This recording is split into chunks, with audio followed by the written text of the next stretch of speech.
Buon pomeriggio a tutte e tutti. Ci siamo per il nostro consueto appuntamento mensile di Clip. Oggi sono molto felice perché finalmente è un appuntamento anche udinese. Abbiamo un incontro denso di problemi, temi e da parte mia grandi aspettative sul tema grande problema della previdenza nel lavoro pubblico. Passo la parola al professore Boscati per un saluto e un indirizzo di oggi. Buon pomeriggio a tutti e a tutte.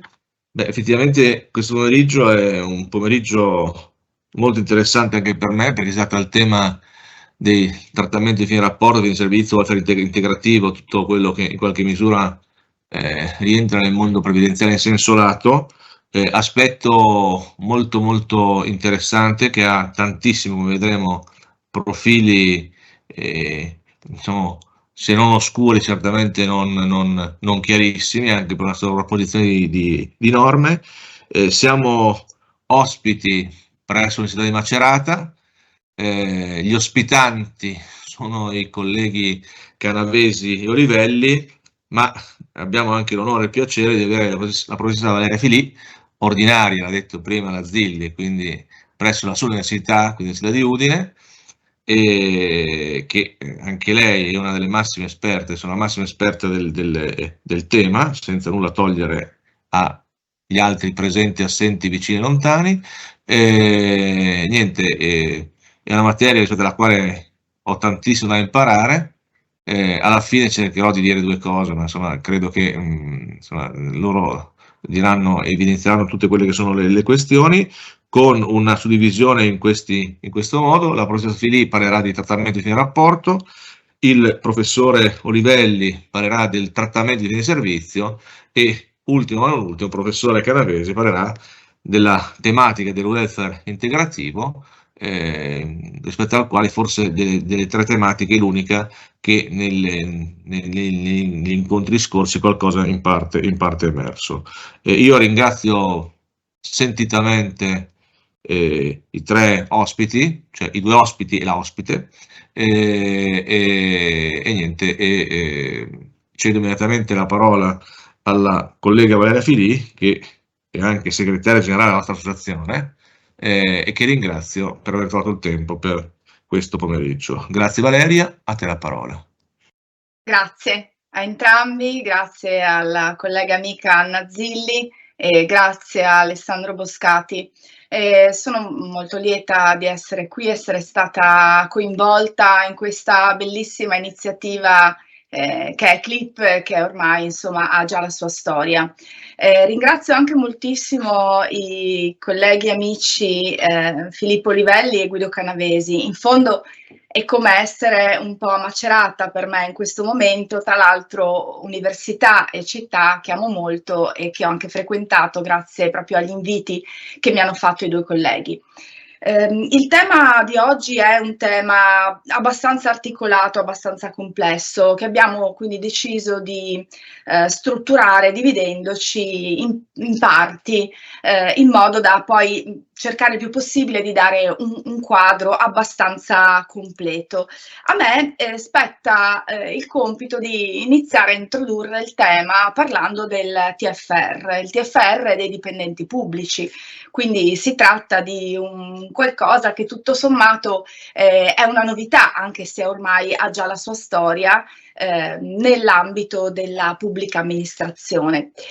Possiamo innanzitutto fare un piccolo commento. Le norme sono tante. Io ho preparato qualche slide anche per agevolare chi segue questo evento e se poi è necessario anche posso inviare il materiale. È soltanto questa slide ricognitiva, ma per far capire quanti sono stati gli interventi che si sono avvicendati nel corso del tempo. Quindi certamente la norma che sarà di riferimento è il 2120 del Codice Civile, come ovviamente modificato nell'82, ma in realtà ci sono tante specialità che caratterizzano il TFR dei dipendenti pubblici. Vediamo innanzitutto la data di nascita, cioè il TFR nel pubblico impiego ha una data di nascita precisa, cioè l'entrata in vigore della legge 335 del 95, l'articolo 2,5, che consente l'utilizzo di questo strumento nel pubblico impiego, per cui si tratta di un qualcosa che all'inizio è stato accolto anche con una certa difficoltà e ci è voluto un po' di tempo per riuscire a adattare il sistema. Ecco perché anche le fonti che si sono succedute anche di varia natura. Innanzitutto cerchiamo di capire a quali dipendenti pubblici si applica il TFR, perché non è così scontato, visto che questo istituto convive con un altro istituto, che è quello molto noto, che è il TFS, di cui si occuperà appunto il collega Filippo Livelli. Allora, ho preparato anche qui una slide per chiarezza, perché diciamo il campo di applicazione è abbastanza complesso, nel senso che si va a guardare la data di assunzione dei dipendenti pubblici facendo questa specificazione però. Il TFR comunque non si applica ai non contrattualizzati, per cui i dipendenti pubblici non contrattualizzati restano col vecchio sistema. Allora abbiamo i dipendenti a tempo indeterminato a partire dal 1° gennaio 2001, i dipendenti assunti a tempo determinato, quindi contratti a termine in corso al 30 maggio 2000 o successivi al 30 maggio 2000, e poi abbiamo una peculiarità, cioè gli assunti a tempo indeterminato prima del 31 dicembre 2000, quindi in regime di TFS, che però hanno aderito a un fondo di previdenza complementare, quindi in questo caso è necessario il passaggio al TFR. La durata del contratto è una durata che ha un minimo, cioè ci deve essere un contratto di almeno 15 giorni. Questo è il minimo per poter ottenere il TFR, e questi 15 giorni, come spiega bene la circolare dell'INPDAP del 2002, questi 15 giorni devono essere continuativi e nell'arco dello stesso mese. Se per caso abbiamo un servizio, seppur continuativo, ma effettuato nell'arco di 2 mesi, quindi su 2 mesi, gennaio-febbraio, febbraio-marzo e così via, il lavoratore non matura il diritto alla prestazione. Purtroppo si tratta di una materia in cui bisogna sporcarsi, tra virgolette ovviamente, molto le mani, andando a leggersi tutti i decreti, i DPCM e circolari dell'INPDAP e anche dell'INPS. Quindi è una materia molto molto dettagliata, ecco perché poi nelle slide metto tutti i riferimenti e quindi diventa poi più facile anche per chi vuole reperire il materiale cercarlo in rete. La circolare dell'INPDAP anche fa delle specificazioni interessanti, perché ci può essere l'ipotesi di più servizi di durata inferiore a 15 giorni, però prestati senza soluzione di continuità. Ecco, in questo caso si sommano questi servizi, se non c'è interruzione, e fanno maturare il diritto al TFR, purché sempre la durata complessiva sia almeno di 15 giorni. Il caso poi è molto frequente per il personale della scuola, quindi ci possono essere contratti di lavoro inferiori a 15 giorni, anche se stipulati con istituti scolastici diversi, che si sommano al fine proprio del raggiungimento della durata minima dei 15 giorni, sempre purché non ci sia mai soluzione di continuità. Voglio ricordare, ma poi lo dirà il collega Olivelli, che laddove non si applica il TFR resta il TFS, quindi il personale non contrattualizzato e tutti i dipendenti pubblici assunti a tempo indeterminato entro il 31 dicembre 2000. Va evidenziato il legame tra il TFR e la previdenza complementare, è un legame che emerge già dalla legge 335 del 95, dalla riforma Dini, quindi è già nell'articolo 2,5 che emerge questo legame, ed è un legame che poi si nota in particolare proprio perché esistono dei fondi di previdenza complementare a cui si può devolvere il TFR. Voglio ricordare che poi per l'attivazione dello strumento funzionamento del TFR e anche della previdenza complementare nell'ambito pubblico, è fondamentale l'accordo quadro nazionale stipulato dall'ARAN con le organizzazioni sindacali nel 99, dove proprio le confederazioni sindacali e l'ARAN individuano la prima rinnovo contrattuale del 98-2001 come terreno per poter iniziare a elaborare forme, ecco, di previdenza complementare, l'introduzione del TFR. Quindi diciamo che si tratta di due pezzi di un unico disegno, il TFR e la previdenza complementare. Però ricordiamo che nel TFR, a differenza che nell'ambito dell'impiego privato, la destinazione ai fondi di previdenza complementare è vincolata ai fondi di previdenza complementare negoziali, cioè quelli istituiti dalla contrattazione collettiva. Ricordo che attualmente abbiamo in particolare due fondi, il fondo Perseo Sirio, l'unione, ecco, dei due fondi che una volta erano separati e poi sono stati uniti, che riguarda tante pubbliche amministrazioni, cioè i ministeri, regioni, autonomie locali, sanità, eccetera, eccetera, anche l'università, e poi abbiamo il fondo Espero che riguarda il comparto scuola e AFAM. Quindi diciamo è proprio chiaro come ci sia questo legame tra il TFR e la previdenza complementare. Qual è la natura del TFR? Allora, se sul TFS, poi ci parlerà il collega Olivelli, comunque si tratta di una prestazione che è fortemente connotata da una caratteristica, una natura previdenziale, per quello che riguarda il TFR, possiamo dire, anche alla luce delle più recenti sentenze della Corte Costituzionale, che la natura è quella di retribuzione, quindi natura retributiva, retribuzione differita con una funzione previdenziale. E proprio su questa funzione previdenziale, che in parte è stata anche un po' tradita dalla legislazione vigente, la Corte Costituzionale, vi dirò, con delle recenti sentenze ha anche detto qualcosa al nostro legislatore. Poi vi metterò in luce un obiter dictum che mi pare molto importante, in cui proprio si sottolinea come si stia un po' snaturando la funzione previdenziale a causa della disciplina di dettaglio che si è venuta via via a creare. Ma insomma rinvio questa considerazione alla fine del nostro ragionamento. Naturalmente quando parliamo di TFR dobbiamo parlare un po' di matematica, ma in realtà parliamo di base di calcolo e quindi cerchiamo di capire come si costruisce questo TFR, quindi qual è innanzitutto la retribuzione sulla quale poi il TFR va calcolato. Quindi per prima cosa dobbiamo prendere la base di calcolo e per questo ci aiuta proprio l'accordo quadro del 99 e il successivo DPCM del 20 dicembre 99. Quindi il tema è un tema importante perché ovviamente avere la base di calcolo poi ci consente appunto di capire quanto andiamo a costruire, quant'è il montante. Allora, il TFR si applica con i criteri previsti dal 2120 del Codice Civile, ma la base di calcolo è costituita dalle seguenti voci, che sono diverse.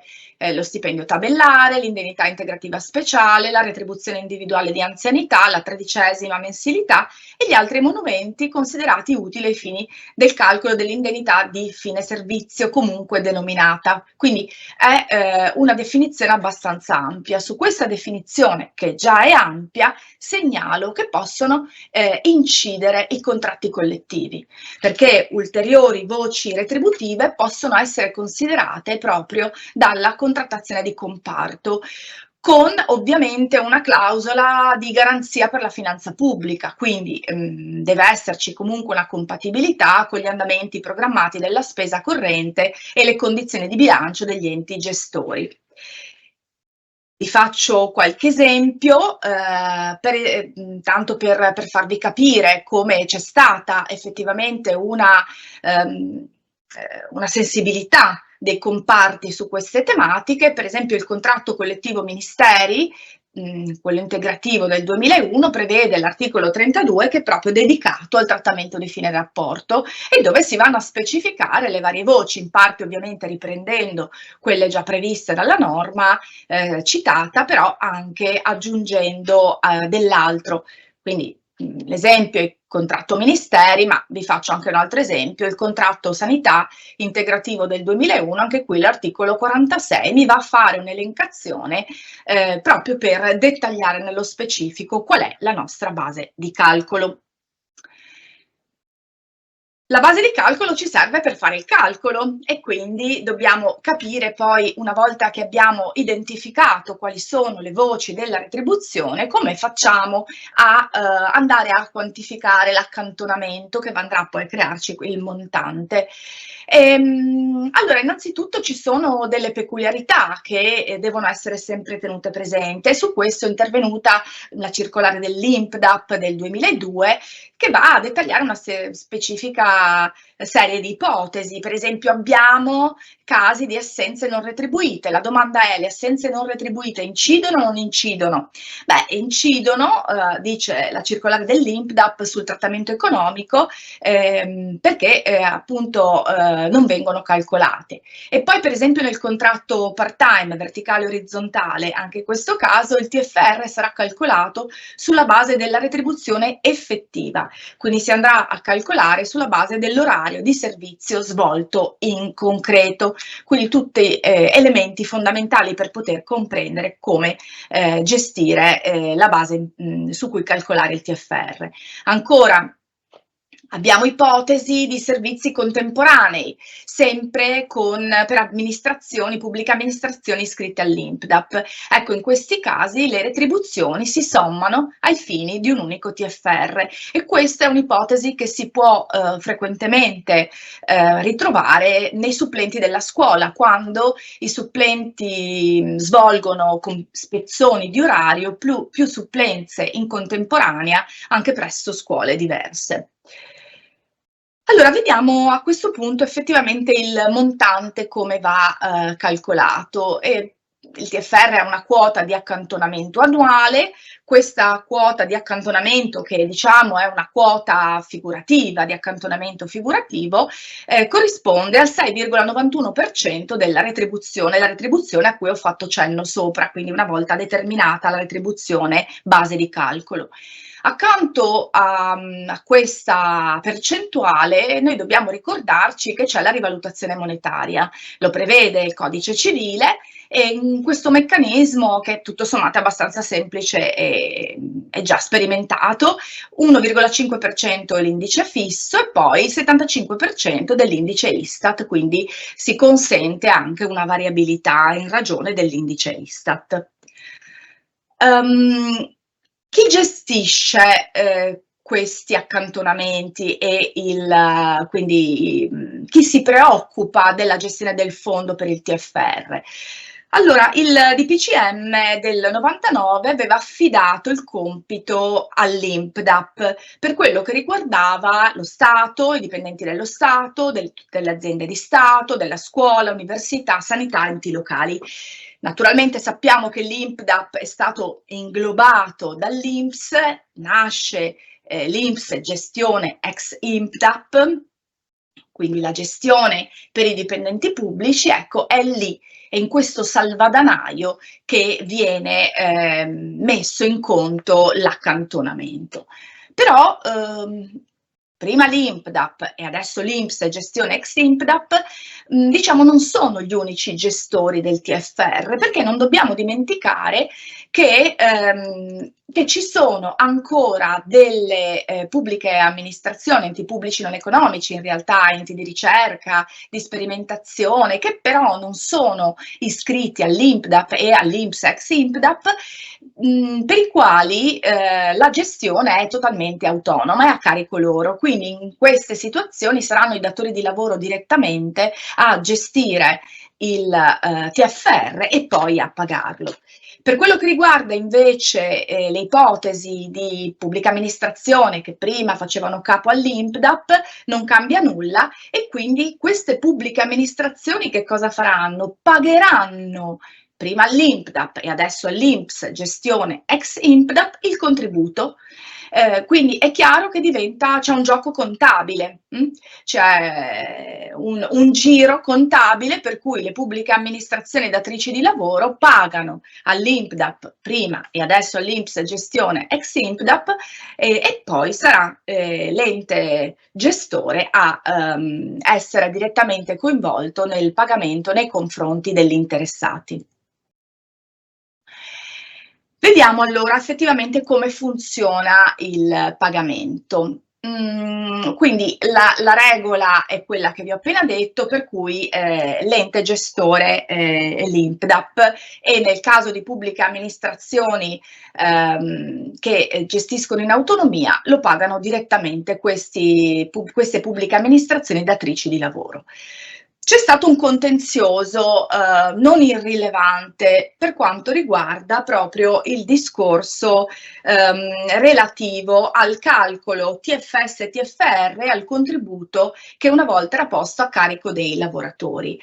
Su questo si è espressa la Corte Costituzionale 2 volte, di conseguenza l'INPS. Qual è il tema? Il tema che ha destato non poche preoccupazioni, è quello della paura che nel passaggio TFS-TFR si creino delle disparità di trattamento tra dipendenti pubblici anche nella medesima situazione, perché abbiamo visto che dipende dalla presa di servizio e quindi il diverso tipo di calcolo TFR e TFS poteva portare ad una disparità di trattamento con riferimento alla retribuzione netta percepita dai dipendenti. Ebbene, sotto questo profilo l'esito del contenzioso, che poi appunto è arrivato fino in Corte Costituzionale, ha portato a questo.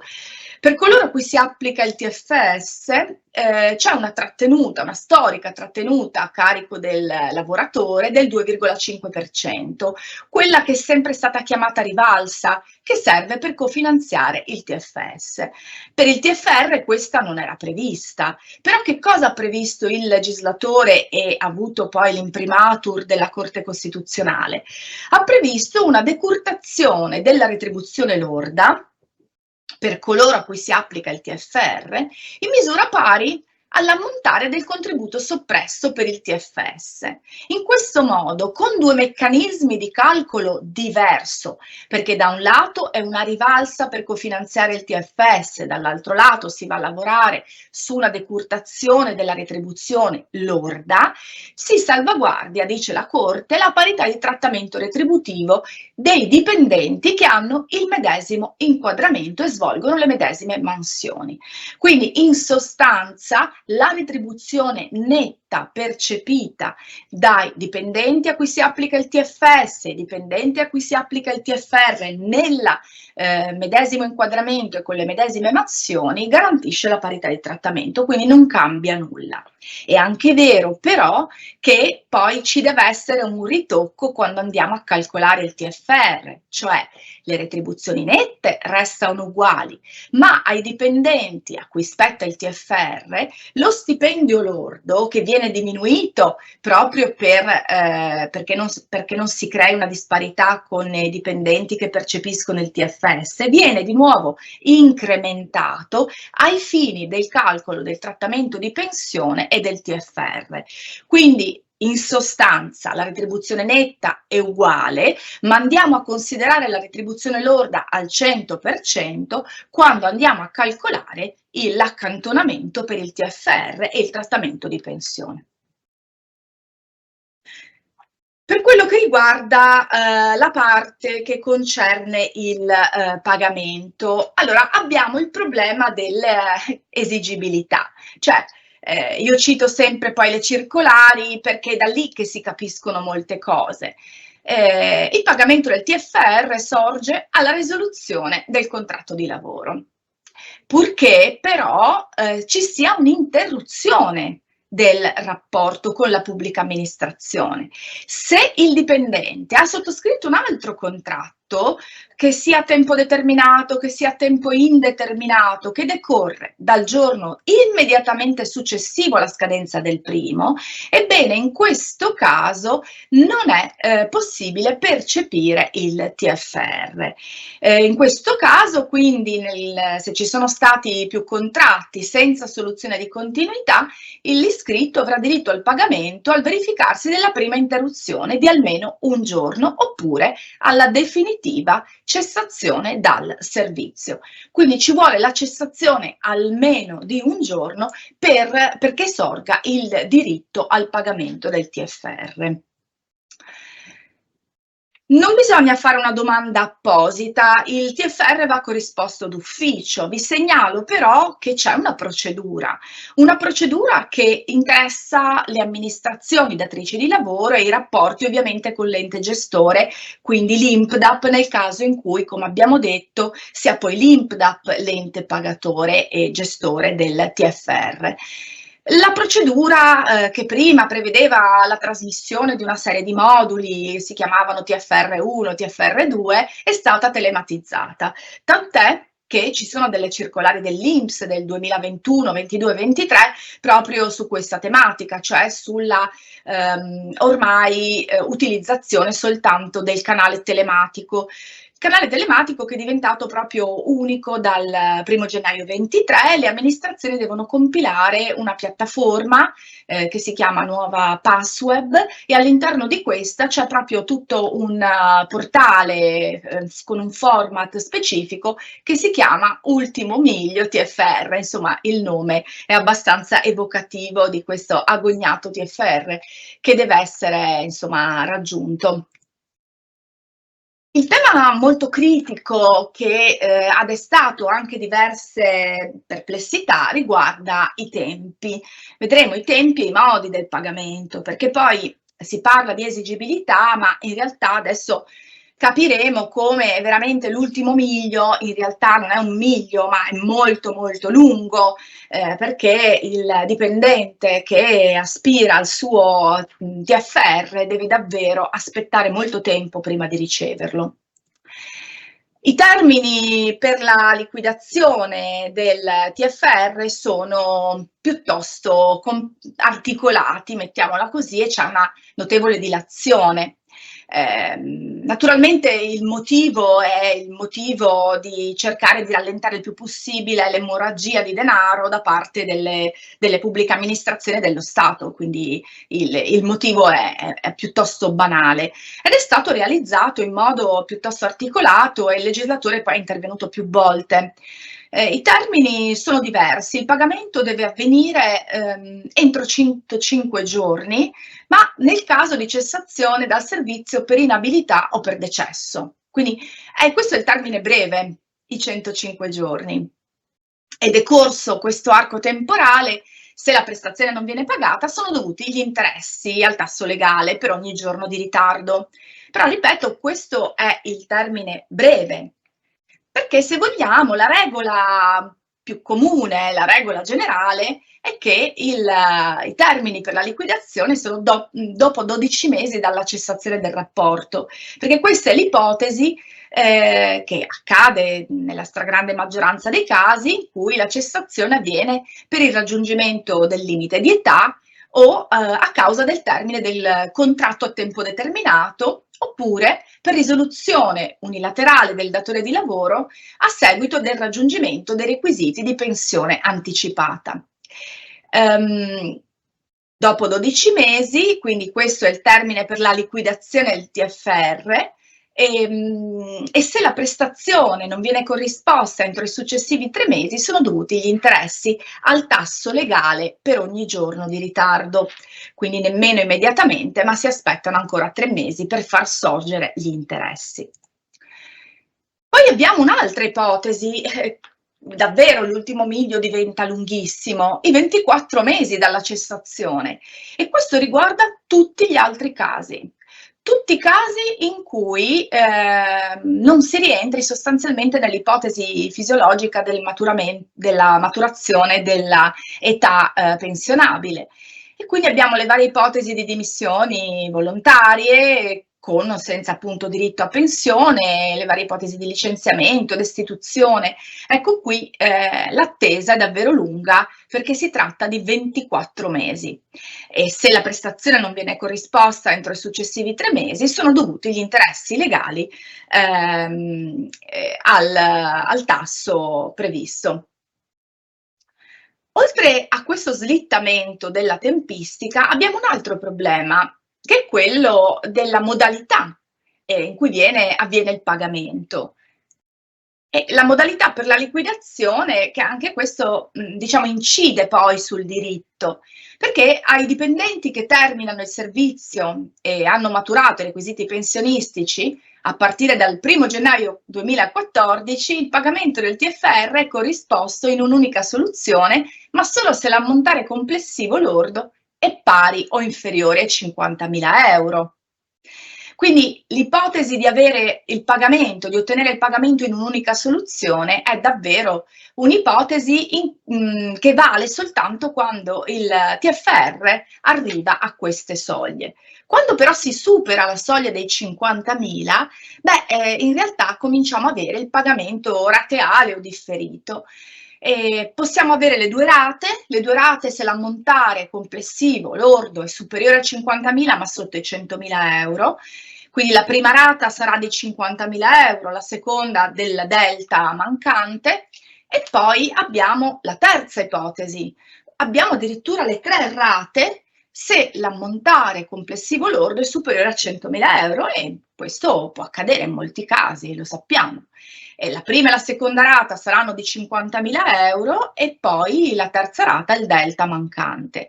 E in questo caso addirittura la seconda e la terza rata saranno pagate dopo prima 12 e la terza dopo 24 mesi dalla decorrenza del diritto al pagamento della prima. Quindi capite che davvero insomma, è un percorso molto faticoso quello che ci porta poi ad ottenere il completo soddisfacimento del diritto. La domanda che si è posta davanti alla Corte Costituzionale, che ha risposto nel 2019, è se la liquidazione dei trattamenti in termini così protratti rischia di ledere la funzione previdenziale. La Corte Costituzionale, con la sentenza 159 del 2019, salva la disposizione che era esaminata, riconoscendo in quel caso diciamo un'assenza ecco, di sperequazione, quindi la salva, però si capisce insomma che la Corte non esprime un parere favorevole all'atteggiamento che il legislatore sta tenendo in questi ultimi anni, tant'è che c'è un interessante obiter dictum, e io ho soltanto estrapolato qualche frase, ma giusto per farvi capire, perché mi sembrano pensieri molto espliciti della Corte, che parla, come fa negli obiter dictum, negli obiter dicta al Parlamento. In questo caso dice: questa Corte non può esimersi dal segnalare al Parlamento l'urgenza di ridefinire una disciplina non priva di aspetti problematici nell'ambito di un'organica revisione dell'intera materia, peraltro indicata come indifferibile nel recente dibattito parlamentare. La disciplina che ha progressivamente dilatato i tempi di erogazione delle prestazioni dovute alla cessazione del rapporto di lavoro ha smarrito un orizzonte temporale definito e la iniziale connessione con il consolidamento dei conti pubblici che l'aveva giustificata. E poi specifica la Corte, con particolare riferimento ai casi in cui sono raggiunti i limiti di età e di servizio, la duplice funzione retributiva e previdenziale delle indennità di fine rapporto conquistate attraverso le prestazioni dell'attività lavorativa come frutto di essa rischia di essere compromessa, in contrasto con i principi costituzionali che nel garantire la giusta retribuzione anche differita tutelano la dignità della persona umana. Beh, mi pare molto esplicito il pensiero della Corte Costituzionale, perché la funzione duplice, retributiva e previdenziale per il TFR c'è questa funzione previdenziale, sono somme originariamente destinate proprio al momento della cessazione del rapporto, quando possono essere utili, viene tradita, viene compromessa proprio da questo slittamento con un orizzonte temporale ormai sempre più nebuloso e la cui razionalità viene effettivamente messa in dubbio. C'è però un'ancora di salvataggio che, diciamo, dal punto di vista sistematico ha anche la sua importanza, anche se secondo me non è così poi dirimente per valutare effettivamente il comportamento del legislatore. Ci sono delle ipotesi di anticipo del TFR. La prima ipotesi è quella che è stata introdotta dall'articolo 23 del DL4 2019. Il DL4 2019, vi ricordate, il decreto del governo Lega 5 Stelle, poi convertito nella legge 26. Beh, diciamo, questo strumento di anticipo del TFR per i pubblici dipendenti è proprio pensato nel caso in cui i soldi servano abbastanza tempestivamente, però c'è un massimale a cui si può accedere, che è di 45.000 euro. Questo meccanismo è abbastanza difficile, io l'ho molto semplificato, ma per farvi comprendere come è stato strutturato in modo da poter soddisfare questa esigenza di persone che hanno bisogno di almeno una parte immediatamente, ma dall'altro lato anche garantire gli enti gestori e le pubbliche amministrazioni. È un anticipo finanziario che utilizza le banche e gli intermediari finanziari, quindi vengono anticipate le indennità di fine servizio comunque denominate, quindi in questo caso il TFR, nel massimo di 45.000 euro attraverso una cessione pro solvendo dei crediti vantati dai lavoratori nei confronti degli enti responsabili. Quindi entrano in gioco le banche. Ovviamente entrando in gioco le banche e gli intermediari finanziari ci devono essere delle coperture del rischio, altrimenti le banche non lo farebbero. E in questo caso la copertura del rischio connesso a questi anticipi viene istituito presso l'INPS un fondo di garanzia. È proprio un fondo di garanzia specificamente dedicato all'anticipo finanziario del TFS e TFR. Ci sono delle circolari che disciplinano nel dettaglio questo anticipo. La gestione del fondo, di questo fondo di garanzia per l'anticipo TFR-TFS è affidata all'INPS su una base di una convenzione che è stata stipulata con i Ministeri del Lavoro, il MEF e il Ministero della Pubblica Amministrazione. Come funziona? La garanzia di questo fondo copre l'80% del totale dell'anticipo e può essere attivata dalla banca o dall'intermediario finanziario in caso di impossibilità, quando si verifica l'impossibilità, l'incapacità dell'ente erogatore, quindi dell'INPS stesso, ma di solito sono le pubbliche amministrazioni direttamente quelle che gestiscono il TFR, impossibilità a rimborsare l'importo dell'anticipo. Naturalmente la garanzia può essere attivata una volta decorso il termine stabilito per il pagamento. Questo è il primo meccanismo di garanzia. C'è poi un ulteriore meccanismo di garanzia. Quindi col primo meccanismo di garanzia entra in gioco il fondo di garanzia presso l'INPS, ma se nemmeno questo fondo ha la capienza, quindi se c'è un parziale o totale inadempimento nel fondo, addirittura il sistema prevede la garanzia del MEF. E quindi trascorsi 60 giorni dall'inadempimento da parte del fondo, la banca o l'intermediario finanziario potranno trasmettere la richiesta di escussione direttamente al MEF, perché si tratta di una garanzia che viene considerata garanzia dello Stato. Naturalmente l'importo dovuto a titolo di garanzia dello Stato viene ridotto per i pagamenti che sono già stati effettuati dal fondo di garanzia. Quindi capite che si tratta di un sistema che è infarcito di garanzie, proprio perché altrimenti probabilmente le banche non si sarebbero prestate a questo meccanismo. I richiedenti che possono far domanda, chiedere l'anticipo del TFR non ancora liquidato, sono i dipendenti pubblici e il personale degli enti pubblici di ricerca che sono andati in pensione o con la pensione di vecchiaia o con la pensione di vecchiaia anticipata o con quota 100. Vi ricordo che quota 100 è quella dei 62 anni più 38 di contributi.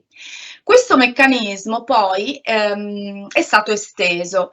Per quello che riguarda chi è andato in pensione con quota 100, perché è stato importante prevederlo? Perché purtroppo per chi è andato in pensione con quota 100, non lo so se poi tutti quelli che sono andati in pensione con quota 100 lo sapevano, ma qua è come dire vigilantibus non dormientibus iura succurrunt, il TFR o TFS non decorre dal collocamento a riposo, ma a seguito del raggiungimento dei requisiti di accesso al sistema pensionistico.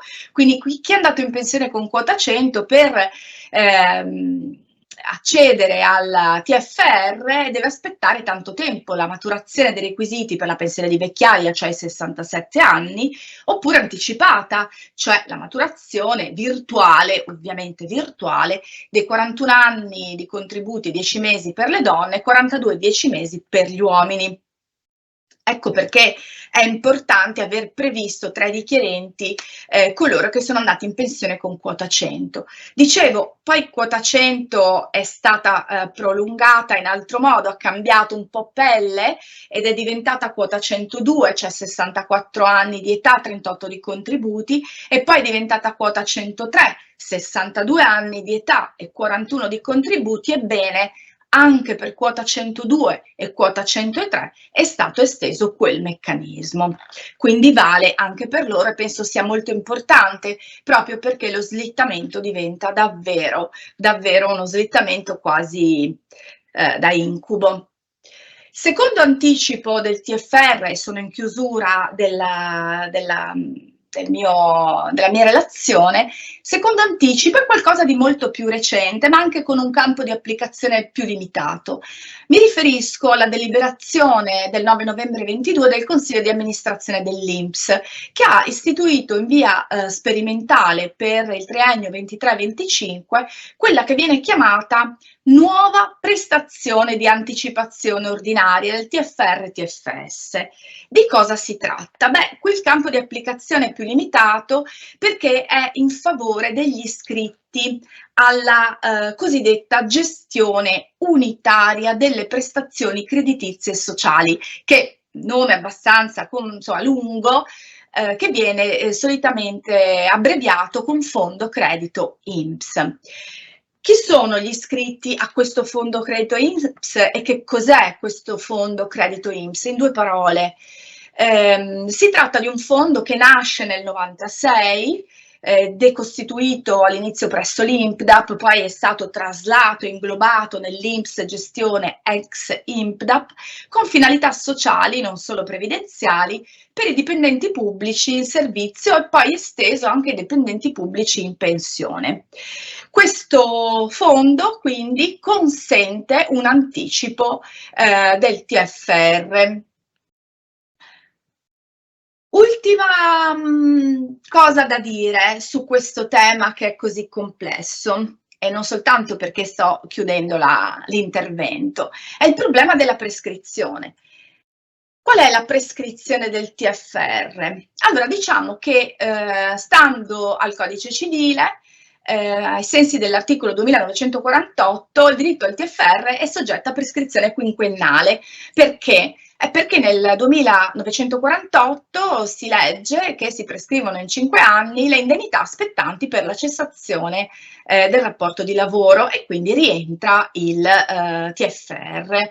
Da quando decorre la prescrizione? Beh, è il principio generale, dal giorno in cui il diritto può essere fatto valere. Però la domanda che ci si può porre è: ma con tutte queste dilazioni, con tutte queste rateizzazioni, Quando sorge il diritto? Allora, premetto che francamente non ho trovato nessuna sentenza che si occupi di questo e sulle circolari c'è molta genericità, cioè non è specificato effettivamente da quando, però possiamo fare delle ipotesi, cioè possiamo ragionare con i principi generali.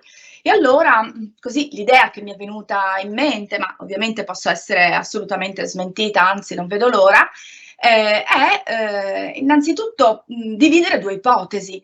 Un'ipotesi può essere quella nel caso di contestazione della somma da parte dell'interessato.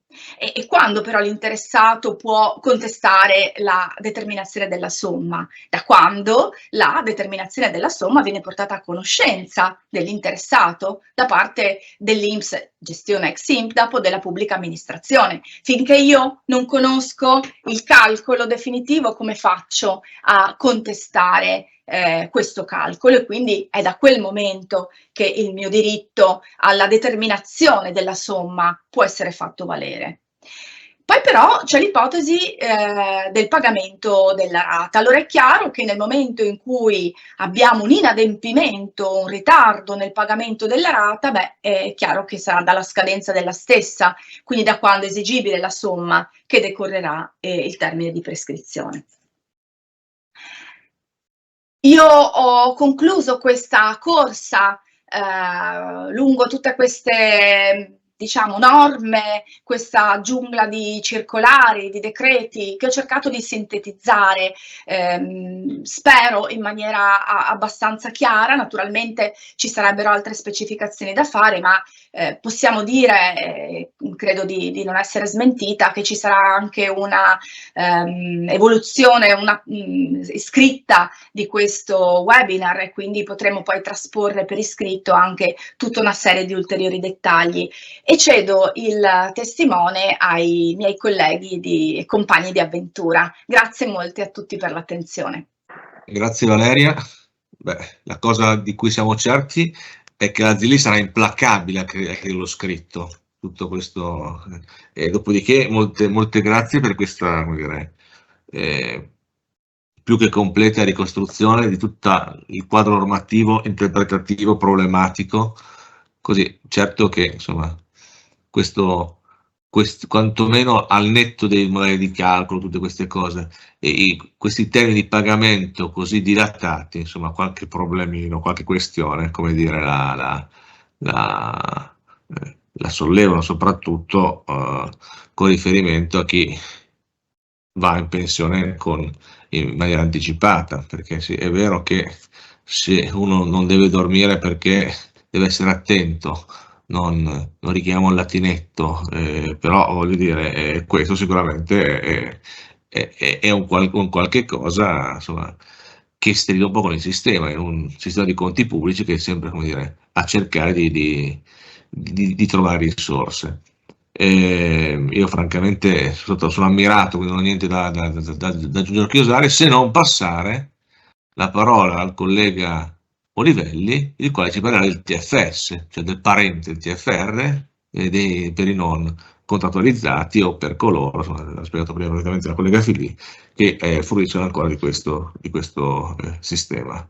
Grazie Valeria, e passo il testimone al professore Olivelli. Grazie professor Boscati, grazie alla professoressa Zilli, complimenti alla collega Filì per l'intervento.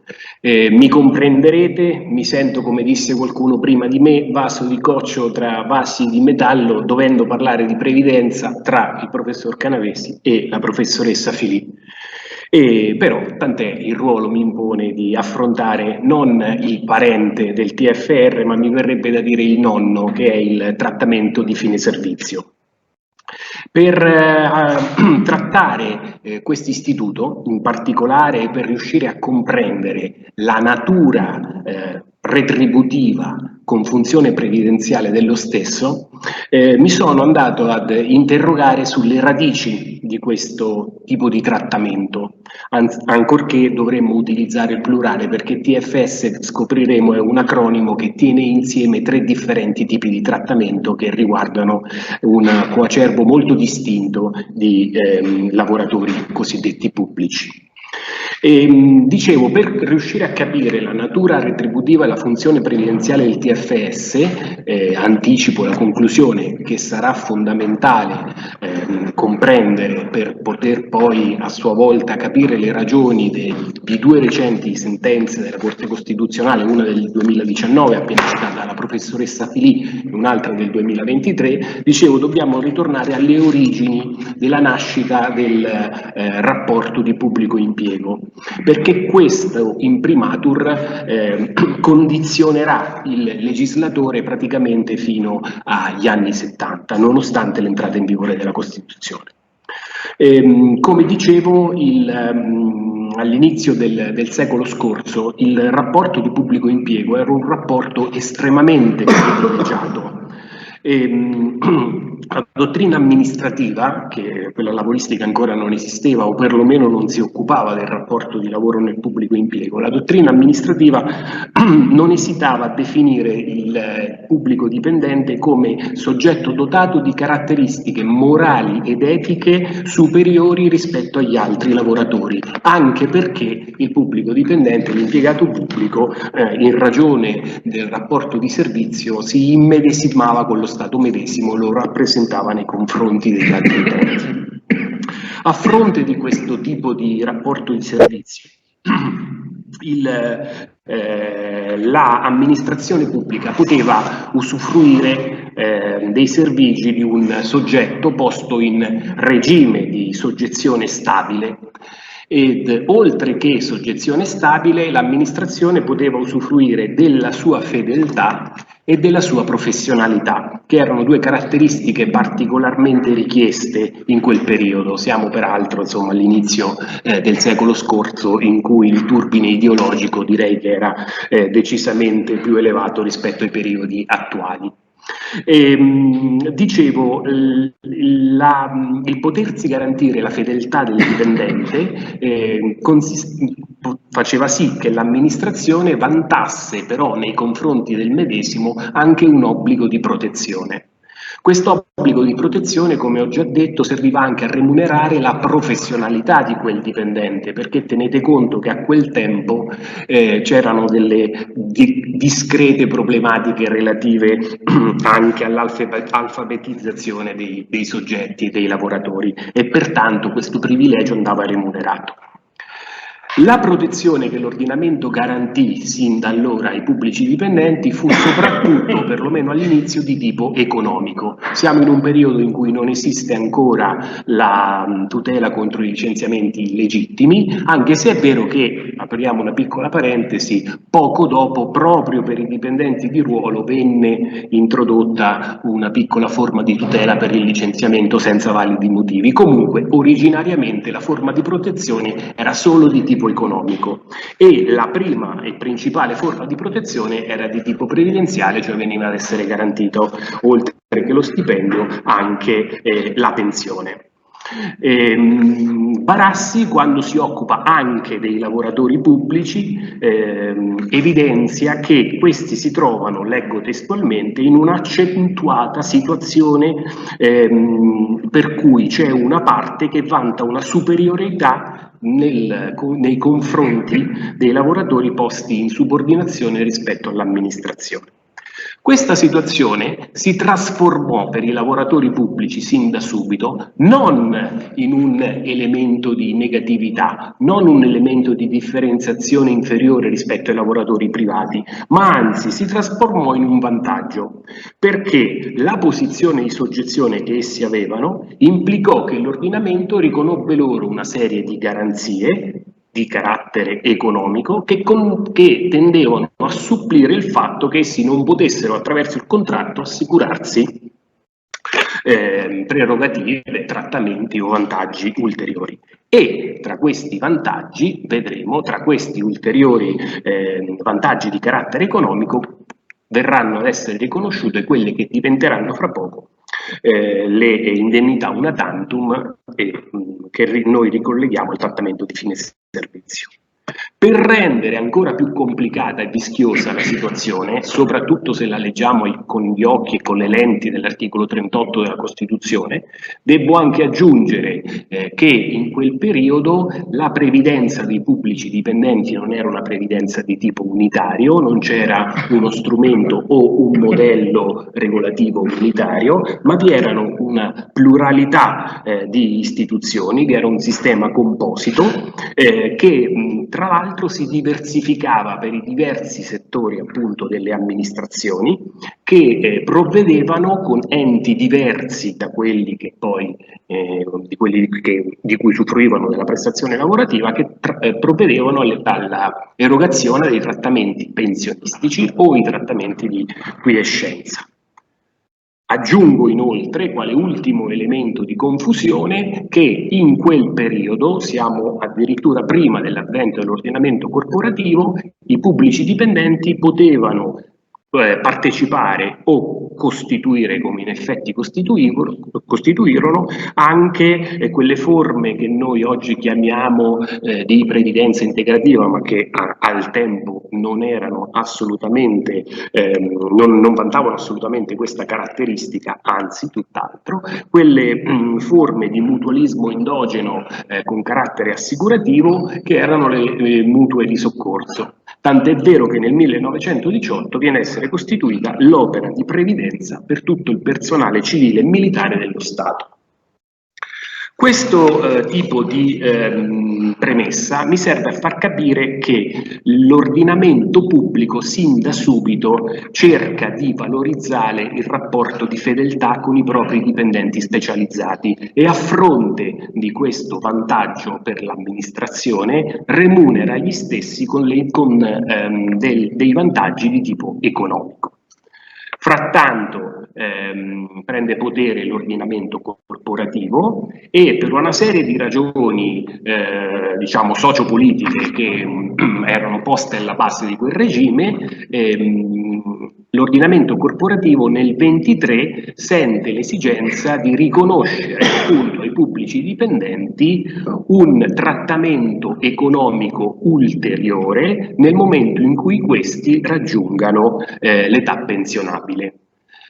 Quindi nel 23 viene ad essere riconosciuta l'indennità di buonuscita, che è uno degli attuali istituti che costituisce più generalmente il cosiddetto TFS, e più tardi vedremo la regolamentazione attuale a chi è riferita.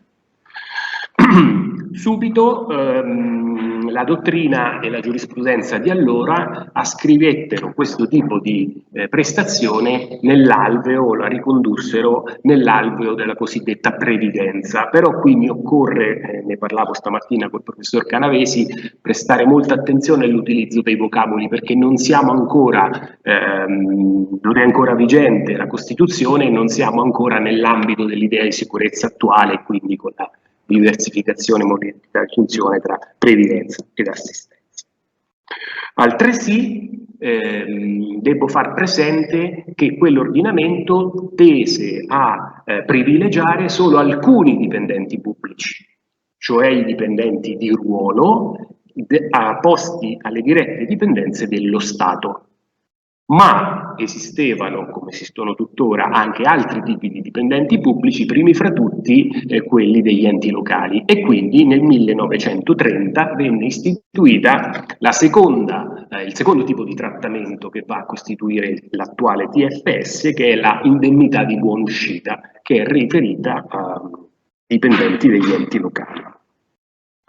Come dicevo, è interessante capire, ai fini, ripeto, dell'interpretazione delle recenti sentenze della Corte Costituzionale e della giurisprudenza di merito, è interessante capire la natura di questi trattamenti. Perché?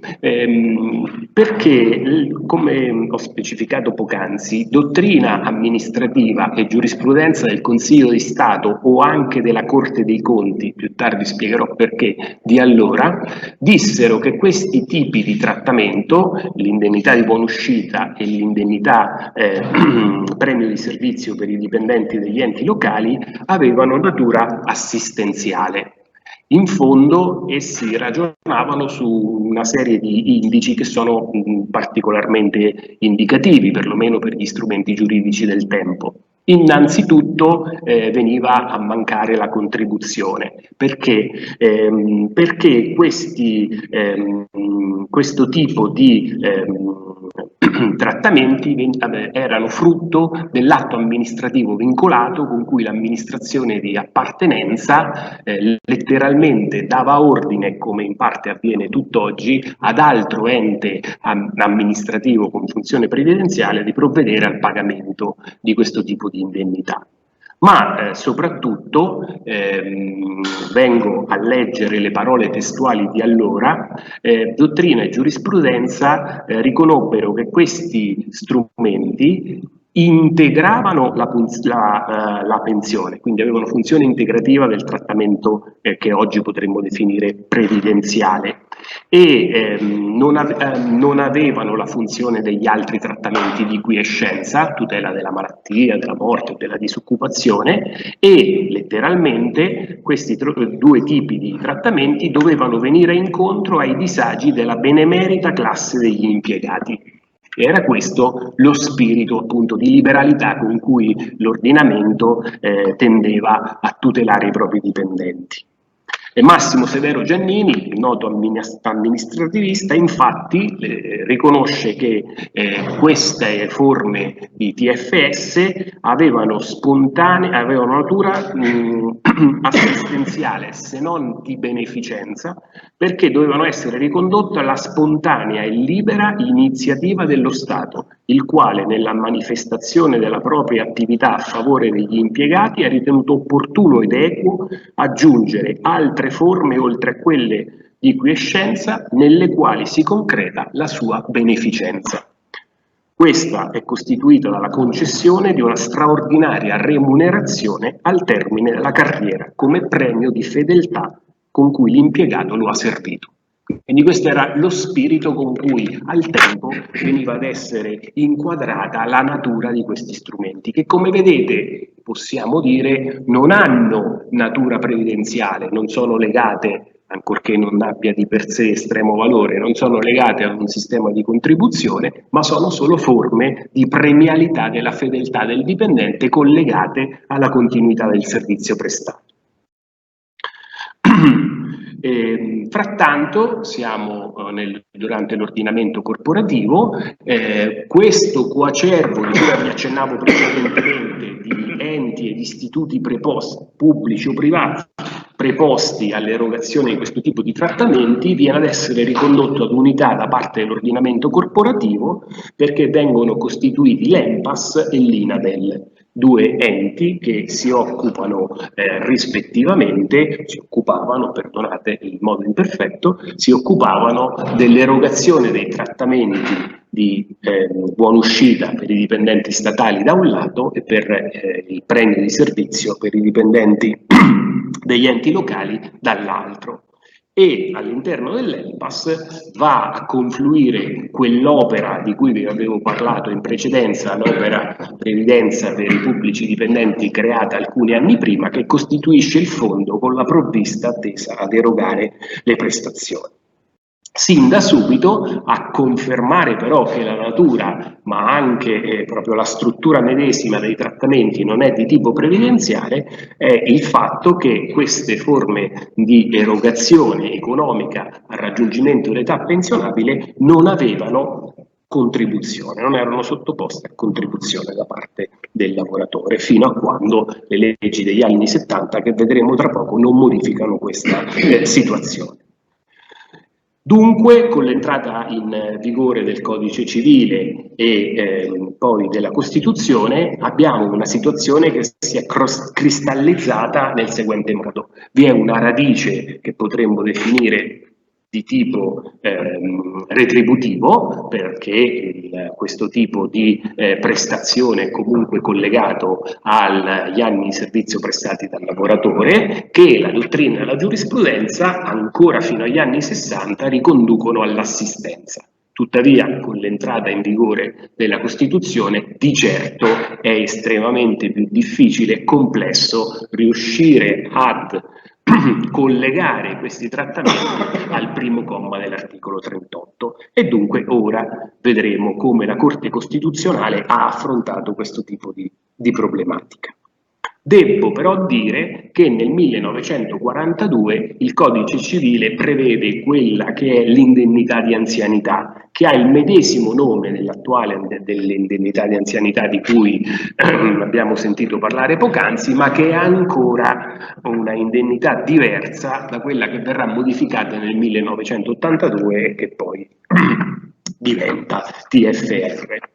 Di conseguenza abbiamo una situazione estremamente complessa, perché al di là di quello che dirò fra poco in maniera più specifica, i dipendenti dello Stato civili e militari usufruivano e usufruiscono dell'indennità di buonuscita e invece i dipendenti degli enti locali del trattamento fine di servizio, dell'indennità premio di servizio. Però devo essere ancora più specifico. Perché?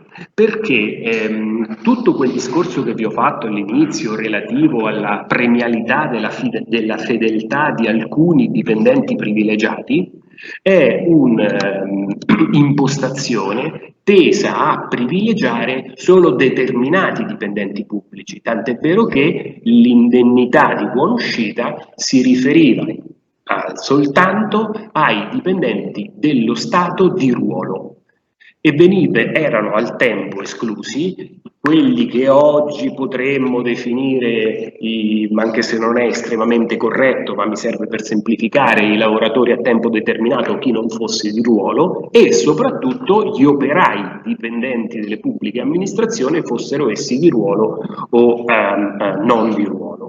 Di conseguenza questi soggetti sin da subito vengono ricondotti nell'alveo dell'allora trattamento e indennità di anzianità e di conseguenza la situazione, dicevo, si cristallizza, per il quale ci sono 3 differenti istituti che avevano ed hanno tuttora regole completamente distinte l'una dall'altra, seppure la natura e la funzione dei medesimi istituti siano i medesimi. Come dicevo, però quel meccanismo per il quale veniva ad essere ricondotta l'indennità di buonuscita all'assistenza sociale è un ragionamento e un modello argomentativo che non poteva reggere. Di conseguenza la Corte Costituzionale fu chiamata ad esprimersi rispetto a questo tema. Come vi ho detto, dovete tener conto del fatto che esistevano come esistono tuttora, 3 indennità completamente distinte l'una dall'altra per quel che concerne le regole per i lavoratori pubblici e a loro volta i 3 trattamenti che costituiscono il TFS si distinguevano e si distinguono dal TFR. Quindi potete immaginare tutte le varie questioni che furono e sono state poste alla Corte Costituzionale. Nel 2023 per esempio ci sono 2 sentenze, solo per vedere quanta giurisprudenza sul punto è stata prodotta. Quindi potete immaginarvi quanti ricorsi furono posti per violazione ipotetica dell'articolo 3 in ragione della diversificazione. Sulla base di queste questioni, la Corte Costituzionale, sentenza numero 75 del 1968, fu costretta ovviamente a togliere questo tipo di indennità dal campo di applicazione del primo comma dell'articolo 38 ed ovviamente a ricondurlo nell'ambito dell'articolo 36, non potendo essere considerato trattamento di tipo previdenziale. Leggo testualmente: l'indennità di anzianità riveste carattere retributivo, costituendo parte del compenso dovuto per il lavoro prestato, la cui corresponsione viene differita al momento della cessazione del rapporto, allo scopo di agevolare il lavoratore nel superamento delle difficoltà economiche per il venir meno del salario. È da quel momento in poi, dunque, che con orientamento assolutamente costante la Corte Costituzionale riconosce natura retributiva a questi tipi di trattamento, ai 3 tipi di trattamento che costituiscono il TFS. Le motivazioni addotte dalla Corte Costituzionale sono le seguenti. Innanzitutto, da un punto di vista soggettivo, l'indennità di buonuscita non viene riconosciuta a tutti i lavoratori, viene riconosciuta soltanto ai pubblici dipendenti, soltanto ad alcuni pubblici dipendenti, non a tutti. Quindi, pertanto, la funzione non è la funzione, lo strumento non ha di sicuro, lo strumento non ha di sicuro funzione universalistica. Da un punto di vista oggettivo, invece, questo tipo di indennità veniva, fino alla legislazione degli anni 70, riconosciuta solo al momento del raggiungimento dell'età pensionabile. Pertanto questo pure ne faceva uno strumento che non poteva essere anticipato e che non potesse essere riconosciuto in situazioni diverse, ad esempio purtroppo la morte, situazioni diverse da questo tipo di requisito. Non ultimo, tenete conto che non era finanziata da contribuzione, e anche questo da un punto di vista previdenziale, ancorché non sia determinante, tanto più agli occhi moderni, è comunque un elemento di un certo rilievo. Eppure la Corte Costituzionale ha avuto, come è normale che sia nel tempo, una serie di differenti interpretazioni da questo punto di vista. Non è sempre stata completamente ferma sulla natura di tipo retributivo, perché effettivamente il momento e la funzione cui assolve questo tipo di istituto genera delle complessità. Sentenza numero 82 del 1973, la Corte Costituzionale comincia ad aggiustare il tiro e specifica, leggo quasi testualmente, che l'indennità di buonuscita o comunque i trattamenti di TFS, per quanto facciano parte del complessivo trattamento economico spettante al personale dipendente dello Stato in questo caso, a rigore non si presenti ad essere intesa come parte differita della retribuzione, ma vada piuttosto qualificata come prestazione che l'ente collega al lavoro eseguito e protratto per tutto il tempo richiesto dalla legge. Di conseguenza l'indennità di buonuscita non è retribuzione in senso stretto, in quanto assolve ad una funzione previdenziale ed assistenziale.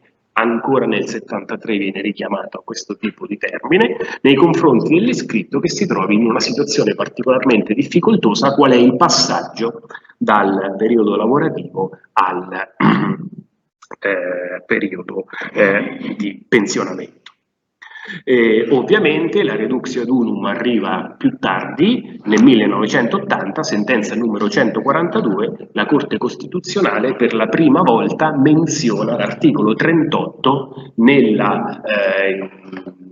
in una sentenza che tratta il tema del TFS. Era accaduto che, consentitemi la battuta, tanto per cambiare l'ordinamento per ragioni di spesa, aveva sottratto per un periodo di tempo relativamente breve dalla base imponibile del calcolo del TFS gli scatti e l'indennità di contingenza per cercare ovviamente da un lato di abbassare l'inflazione e di risparmiare.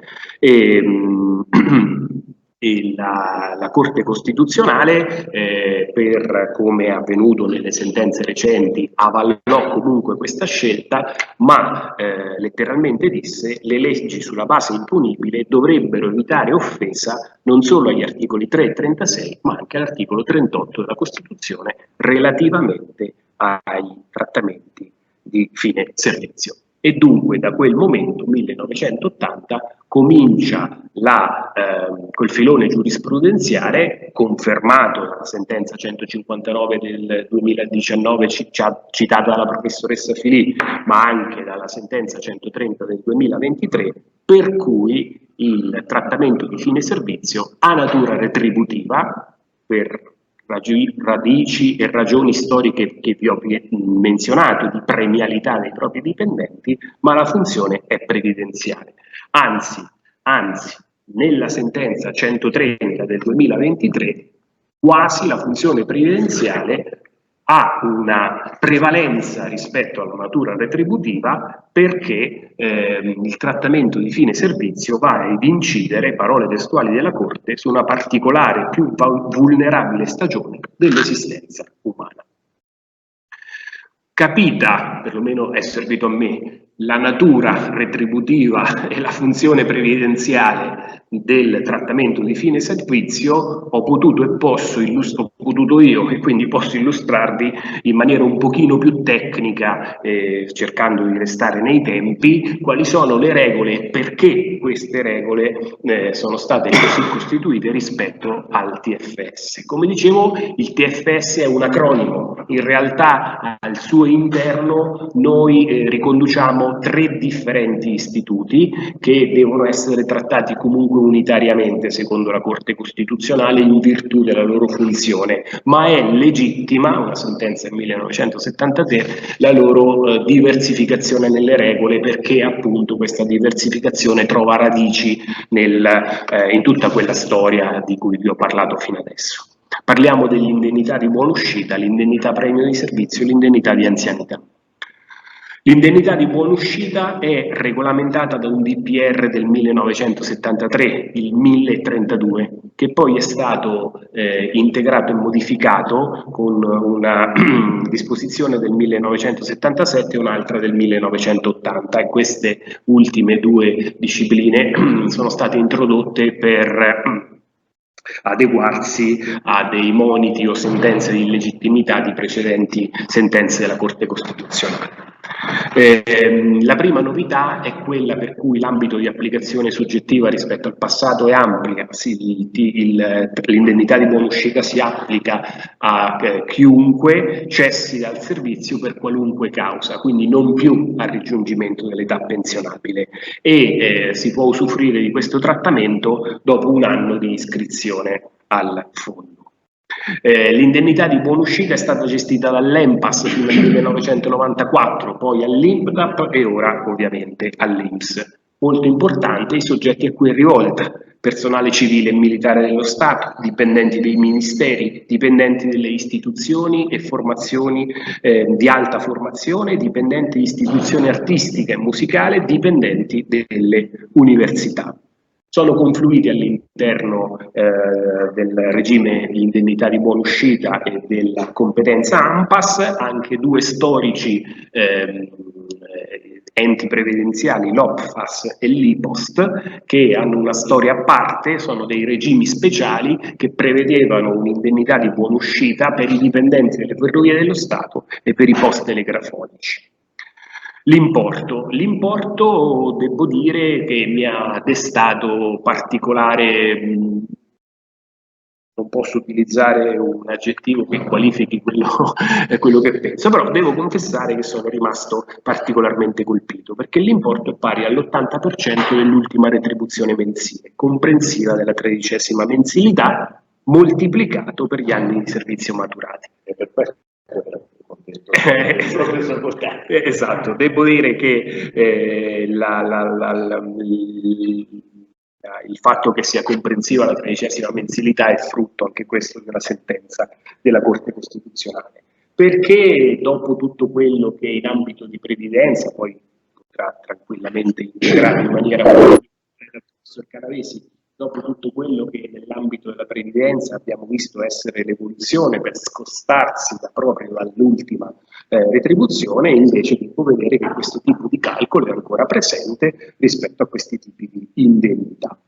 È molto importante ricordare che la base di calcolo è però prevista per legge e non dalla contrattazione collettiva. Questo elemento è molto direi significativo rispetto a quel processo di ripubblicizzazione del rapporto rispetto alla contrattualizzazione che forse sotto alcuni aspetti sta riguardando il pubblico impiego. Infatti c'è una circolare INPS, la 126 del 2022, che vieta, o meglio, non ha poi potere coercitivo, ma solo interpretativo, ma comunque il suo valore ce l'ha, in quanto fa riferimento a un disposto di legge della giurisprudenza, vieta alla contrattazione collettiva di creare nuove voci retributive ai fini del calcolo della base imponibile del TFS. Questo sulla base del fatto che tutte le varie disposizioni di legge che si occupano dei 3 distinti istituti che costituiscono il TFS, per legge, scusate la ripetizione, stabiliscono quale sia la base di calcolo, cioè le voci della retribuzione, o meglio dello stipendio. E quindi in questo caso la contrattazione collettiva non è autorizzata a costituire ex novo altre voci. In questo senso, per esempio, se prendete il ho preso a titolo di esempio il CCNL funzioni centrali, ultimo, l'articolo 48, è previsto che soltanto che a seguito del ricalcolo quantitativo delle voci retributive passate, questo ricalcolo quantitativo abbia effetto anche ai fini del calcolo del trattamento di quiescenza, dell'indennità di buonuscita o di anzianità. Cioè non si costituiscono nuove voci, ma, come è logico e normale che sia, si prende a parametro il nuovo importo quantitativo, così come previsto dal rinnovo contrattuale. Invece l'indennità di premio di servizio viene ad essere gestita dall'INADEL almeno fino al 1994 e poi confluisce come in precedenza nell'INPDAP e poi nell'INPS. Essa è regolata da una legge del 1968, la numero 152, con poi 2 interventi integrativi del 1980 e del 1987. L'indennità premio di servizio spetta ai dipendenti degli enti locali, ai dipendenti delle regioni e in particolare ai dipendenti del Servizio Sanitario Nazionale, e quindi anche da questo punto di vista non c'è una precisa omogeneità. In questo caso essa è pari ad 1/15 dell'80% dell'ultima retribuzione annua moltiplicato per gli anni di servizio maturati. Quindi Scusi? Sì, la Corte Costituzionale ha esteso questo tipo di essendo parte della retribuzione. E anche in questo caso, al di là della formula particolarmente complessa che però potete prendere nella fonte legale, quello che colpisce è sempre il fatto che comunque si parte dall'ultima retribuzione. Infine abbiamo l'indennità di anzianità che spetta al personale degli enti parastatali, al personale dipendente degli enti pubblici non economici, ai dipendenti delle camere di commercio ed è disciplinata dalla legge 20 marzo 1975 numero 70. Il particolare interessante rispetto alla funzione previdenziale è quello relativo al costo di questi trattamenti, in quanto le leggi che vi ho appena menzionate regolamentano la contribuzione. Ebbene, a dimostrazione della radice storica e della completa evoluzione diversificata nel tempo e per ragioni sociopolitiche differenti, è interessante notare che le prime 2, l'indennità di buonuscita e l'indennità premio di servizio, sono per entrambe è prevista la contribuzione. E per le indennità di buonuscita vi è una contribuzione del 9,60% e, come diceva prima la professoressa Filì, di questa quota il 2,5% è posto a carico del lavoratore. Invece l'indennità di anzianità, come recita l'articolo 13 della legge 70 del 75, è a totale carico dell'ente datore di lavoro. E questo evidentemente ha una serie di conseguenze da un punto di vista previdenziale, perché ci riconduce a quell'idea di sicurezza sociale in cui lo Stato provvede attraverso la finanza pubblica alla copertura di determinati di determinati costi per sollevare dal bisogno soggetti che si trovano in una situazione ritenuta meritevole di tutela dall'ordinamento medesimo. Come diceva la professoressa Filì, un minuto e concludo, come diceva la professoressa Filì in precedenza, la Corte Costituzionale più recentemente si è occupata di questo tema proprio relativamente al fatto, devo dire che la disciplina si è sostanzialmente stratificata, è rimasta ancora aperta la questione relativa alla diluizione nel tempo dell'erogazione del TFS, perché oltre alla sentenza di cui parlava la professoressa poco fa, vi segnalo quella più recente, 130 del 2023, in cui la Corte Costituzionale, per bocca della sua presidentessa, ha inteso dare attuazione a quel principio dell'uguaglianza proporzionale per il quale i sacrifici richiesti ai cittadini, agli utenti o ai lavoratori debbono essere però proporzionati rispetto alla funzione che l'istituto va a ricoprire. E, dice la Corte Costituzionale, se il TFS ha natura retributiva, non può essere prorogato eccessivamente nel tempo il sacrificio che viene chiesto al lavoratore per poter usufruire di questa somma. Perché se la natura è quella retributiva, evidentemente uno degli elementi propri dell'articolo 36 della retribuzione è quella che la retribuzione, per essere giusta, non deve essere solo proporzionata alla quantità e qualità del lavoro prestato, ma, sostiene la Corte Costituzionale, deve essere anche tempestiva. E quindi questa dilazione dei tempi, anche se può essere proporzionalmente accettata da parte della Corte Costituzionale nell'erogazione del TFS, non può prorogarsi oltre determinati tempi e oltre determinate cause contingenti legate alla crisi dello Stato. Con questo termino spero di essere riuscito ad aver apportato qualche elemento ulteriore, anche se non al livello della professoressa che mi ha preceduto e del professore che mi seguirà. Vi ringrazio.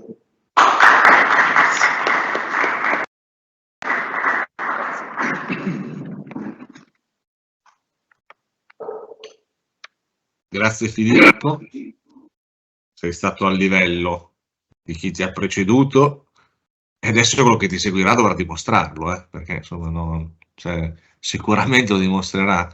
Ma veramente non ho niente da dire, se ho preso un sacco di appunti come sul TFL e TFS, forse come dire, inizierò a capirci qualche cosa. Mi pare però di ricordare che dopo la sentenza 130 il problemino fosse che fosse qualche miliardata, qualche decina di miliardi, una decina di miliardi, insomma, da cacciare fuori quasi subito, e quindi questo era qualche problemino per la finanza pubblica, sempre lì si ruota. Mi rendo conto, commento di bassissima cucina, anche tu voglio dire, grazie per questa ricostruzione della natura giuridica, problematica, grazie. Adesso non togliamo parole, tempo al professor Canavesi, il quale ci parlerà di welfare integrativo. Grazie, a te la parola. Grazie Alessandro, grazie. Okay. Va bene, grazie Anna, grazie Alessandro. Sicuramente non sarò all'altezza di chi mi ha preceduto. Con Valeria non si è mai all'altezza fin da quando ho fatto il concorso di abilitazione insieme, e con Filippo ha fatto un lavoro assolutamente completo e approfondito. Io mi devo occupare di welfare integrativo e la prima domanda che mi sono posto è: che cos'è il welfare integrativo? Perché in realtà non è che sia un istituto, un fenomeno particolarmente conosciuto, e anzi rispetto ai due istituti di cui abbiamo sentito parlare finora c'è una grande differenza d'età, nel senso che TFS abbiamo sentito che affonda le sue radici addirittura nel periodo precorporativo. Sappiamo che il TFR comunque insomma ormai un certo numero di anni sulle spalle. Del welfare integrativo in realtà noi iniziamo a sentir parlare sostanzialmente nel 2016, e la data è significativa perché nel 2015, penso che sia nota la cosa, la legge 208 di quell'anno, la legge di bilancio per il 2016, ha introdotto quel sistema di incentivazione fiscale e in parte anche previdenziale che ha dato l'avvio al fenomeno del welfare aziendale. Quindi welfare aziendale, welfare integrativo, l'assonanza, come dire, è immediata e ci si deve chiedere anche se sono due cose diverse, quali sono, come dire, i profili comuni, se ci sono, e in che cosa si differenzia questa qualificazione di integrativo rispetto a quella di aziendale. Allora, da questo punto di vista, diciamo innanzitutto che il welfare integrativo è un fenomeno che ha un'origine contrattuale, anche se si collega a dei dati normativi, in particolare dei dati normativi di carattere fiscale.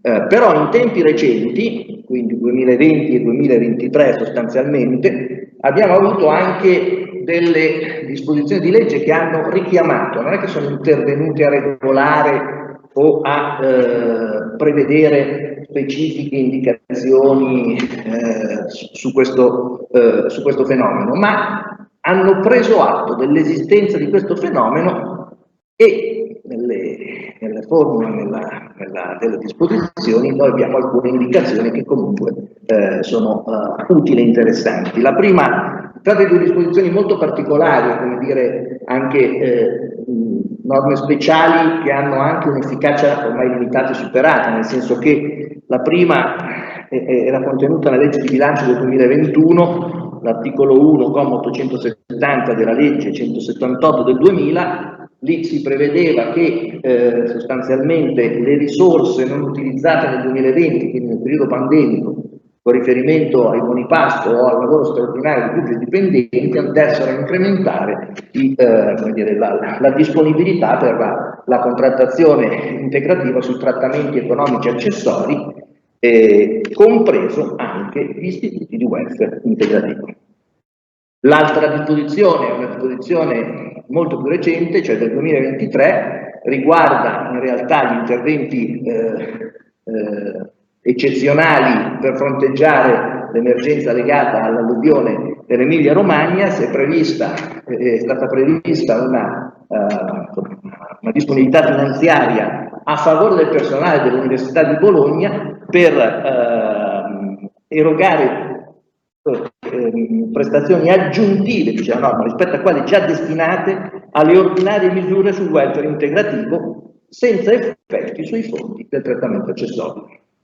Quali sono, da questo punto di vista, le indicazioni veramente generiche, ma già in qualche misura significative, che ci offrono questi due dati legislativi, oltre alla presa d'atto, come dicevo, del fenomeno del welfare integrativo? Sicuramente non ci viene data una definizione, che viene rimessa quindi poi alle fonti, che è sostanzialmente la contrattazione collettiva, come vedremo, però ci si dice che si tratta di qualcosa che attiene al trattamento economico accessorio e quindi alla retribuzione spettante ai pubblici dipendenti, e in secondo luogo ci si, come dire, segnalano per due disposizioni un problema di fondo che qui poi approfondiremo, cioè il problema del finanziamento di queste prestazioni.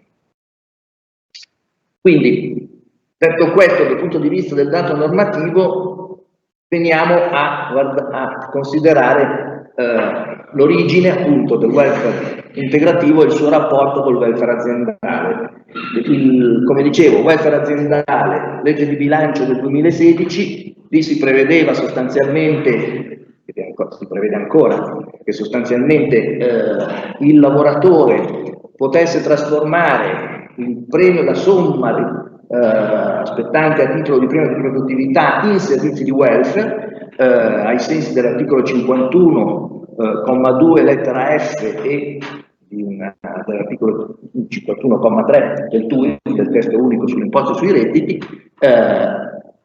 e la scelta di trasformare appunto in servizi opere di welfare, o beni di welfare, scusate, non opere, questa somma è incentivata attraverso la totale defiscalizzazione, non concorrono alla formazione della base imponibile fiscale e in parte, cosa che adesso non ci interessa, anche con dei benefici contributivi. I due elementi che sono importanti da segnalare rispetto al nostro tema è che quindi occorre necessariamente l'intervento della contrattazione collettiva, e in origine era solo la contrattazione collettiva aziendale perché vi sia una misura di welfare aziendale, e in secondo luogo questa disciplina espressamente riferita al settore privato, non riguarda il settore pubblico.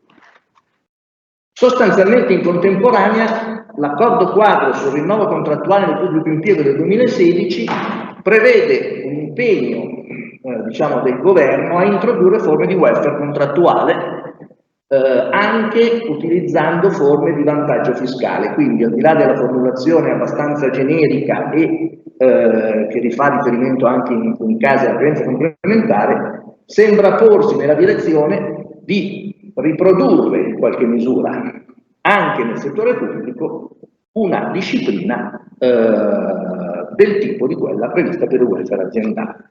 Che cosa è accaduto però? È accaduto che nella finanziaria del 2006 per il 2017, quindi nella legge 232 del 2016, il legislatore è intervenuto a modificare l'articolo 51,2 lettera F del TUIR e a modificarlo lungo due direttrici. Da un lato prevedendo che la contrattazione collettiva rilevante ai fini degli incentivi fiscali previdenziali per il welfare aziendale non fosse soltanto quella aziendale, ma anche quella nazionale, territoriale e addirittura gli accordi interconfederali, e dall'altra parte inserisce nel testo dell'articolo 51 un riferimento al datore di lavoro pubblico. Quindi sembra dire che anche la contrattazione collettiva del pubblico impiego può prevedere beni o servizi che sono sostanzialmente di welfare e che hanno però, attenzione, sono incentivati solo dal punto di vista fiscale ai sensi del TUIR, cioè sono irrilevanti dal punto di vista della base imponibile fiscale.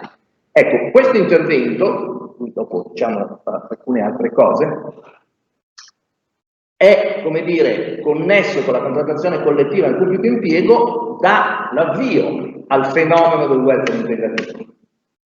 Ma ci dice anche che il welfare integrativo è cosa diversa e distinta dal welfare aziendale, perché la norma di interpretazione autentica riguarda solo e soltanto appunto, la disposizione fiscale e quindi estende gli effetti fiscali, ma il nucleo normativo del welfare aziendale è fuori dall'ambito fiscale. Sono le norme della legge 208 che in un punto fanno rinvio alle prestazioni previste dal TUIR, ma sono due nuclei distinti. Perciò una prima indicazione che ci arriva da questa evoluzione è che il welfare integrativo è cosa altra, distinta dal welfare aziendale, almeno dal punto di vista della disciplina applicabile. Quegli incentivi che sono previsti per il settore privato non valgono ancora per il settore pubblico e non valgono tuttora per il settore pubblico. Dall'altra parte, appunto, il fatto che sia il welfare aziendale sia il welfare integrativo insistono sulla stessa disposizione fiscale di cui dicevo prima, ci dice anche che comunque c'è un segmento di sovrapponibilità, con riferimento al contenuto sostanziale, cioè alle forme o ai benefici di welfare di cui possono godere i lavoratori, a questo punto anche i lavoratori pubblici. Questo è il primo dato e poiché l'articolo 51, il comma 2, lettera F, rimanda per individuare queste opere, questi servizi all'articolo 100, e l'articolo 100 fa riferimento a finalità di educazione, istruzione, ricreazione, assistenza sociale, sanitaria e di culto, noi così individuiamo quello che è l'ambito del possibile intervento termini generali del welfare integrativo. Però possiamo scendere ancora più, come dire, nel dettaglio perché nel tempo la lettera F è stata arricchita con una serie di ulteriori indicazioni, la lettera F bis, F ter, F quarto, sempre dell'articolo 51, che prevedono sostanzialmente l'F bis, servizi di educazione e istruzione anche in età prescolare, compresi i servizi integrativi di mensa ad essi connessi, nonché la frequenza di ludoteche, di centri estivi invernali e borse di studio a favore dei familiari. La lettera F ter, fruizioni e servizi di assistenza ai familiari anziani e non autosufficienti. La lettera F quater, contributi e premi per prestazione anche in forma assicurativa aventi per oggetto il rischio di non autosufficienza nel compimento degli atti della vita quotidiana, rimandando poi a un DM del lavoro nelle politiche sociali del 27 ottobre 2009, oppure anche avente ad oggetto il rischio di gravi patologie.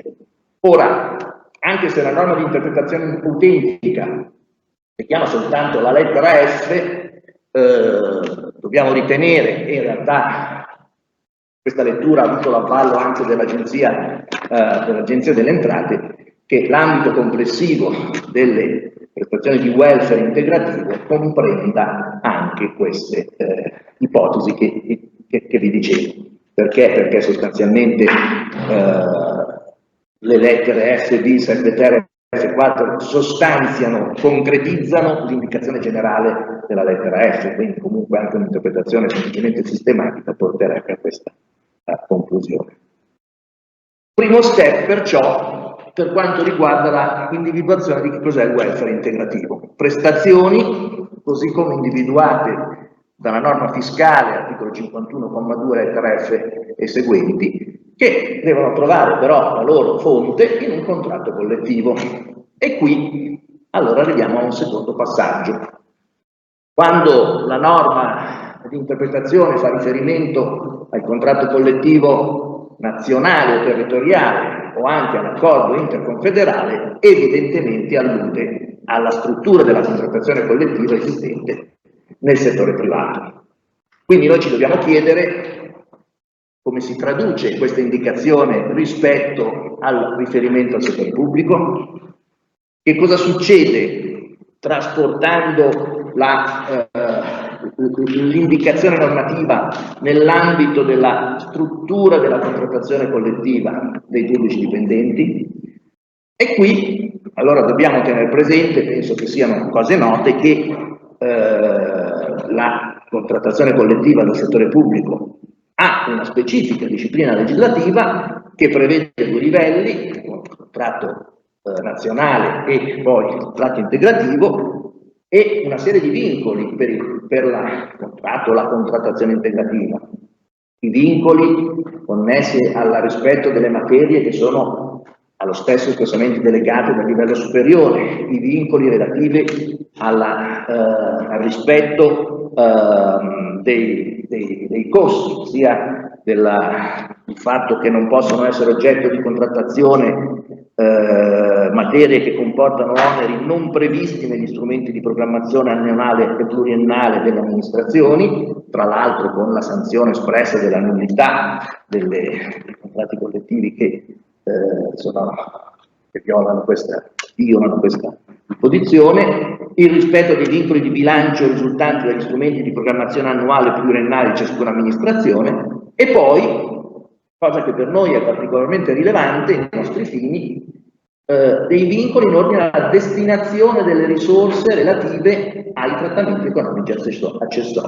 Da un lato l'articolo 40,3 bis del decreto legislativo 165/2001, l'ho dato per scontato, l'ho detto prima, e dall'altro l'articolo 45,3 dello stesso decreto, sostanzialmente ci dicono che la contrattazione integrativa deve destinare una quota prevalente delle risorse dei trattamenti economici accessori a garantire adeguati livelli di efficienza e produttività dei servizi pubblici, incentivando l'impegno e la qualità della performance, sì.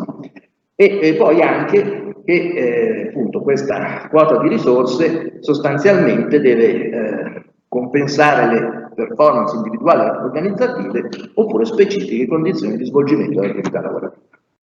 Questo cosa significa dal nostro punto di vista? Significa che, tenendo conto che nel decreto 165.001 di welfare integrativo non se ne parla, questo è, come dire, lasciato in una condizione di subalternità o addirittura possiamo affermare di marginalità rispetto a quelli che sono gli ambiti di intervento necessari e obbligati della contrattazione integrativa.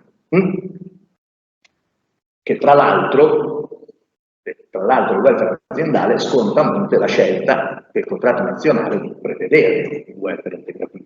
Se non è previsto, questa logica non ci potrebbe essere intervento. E allora, fatto questo secondo passaggio, vediamo che cosa dice la contrattazione collettiva.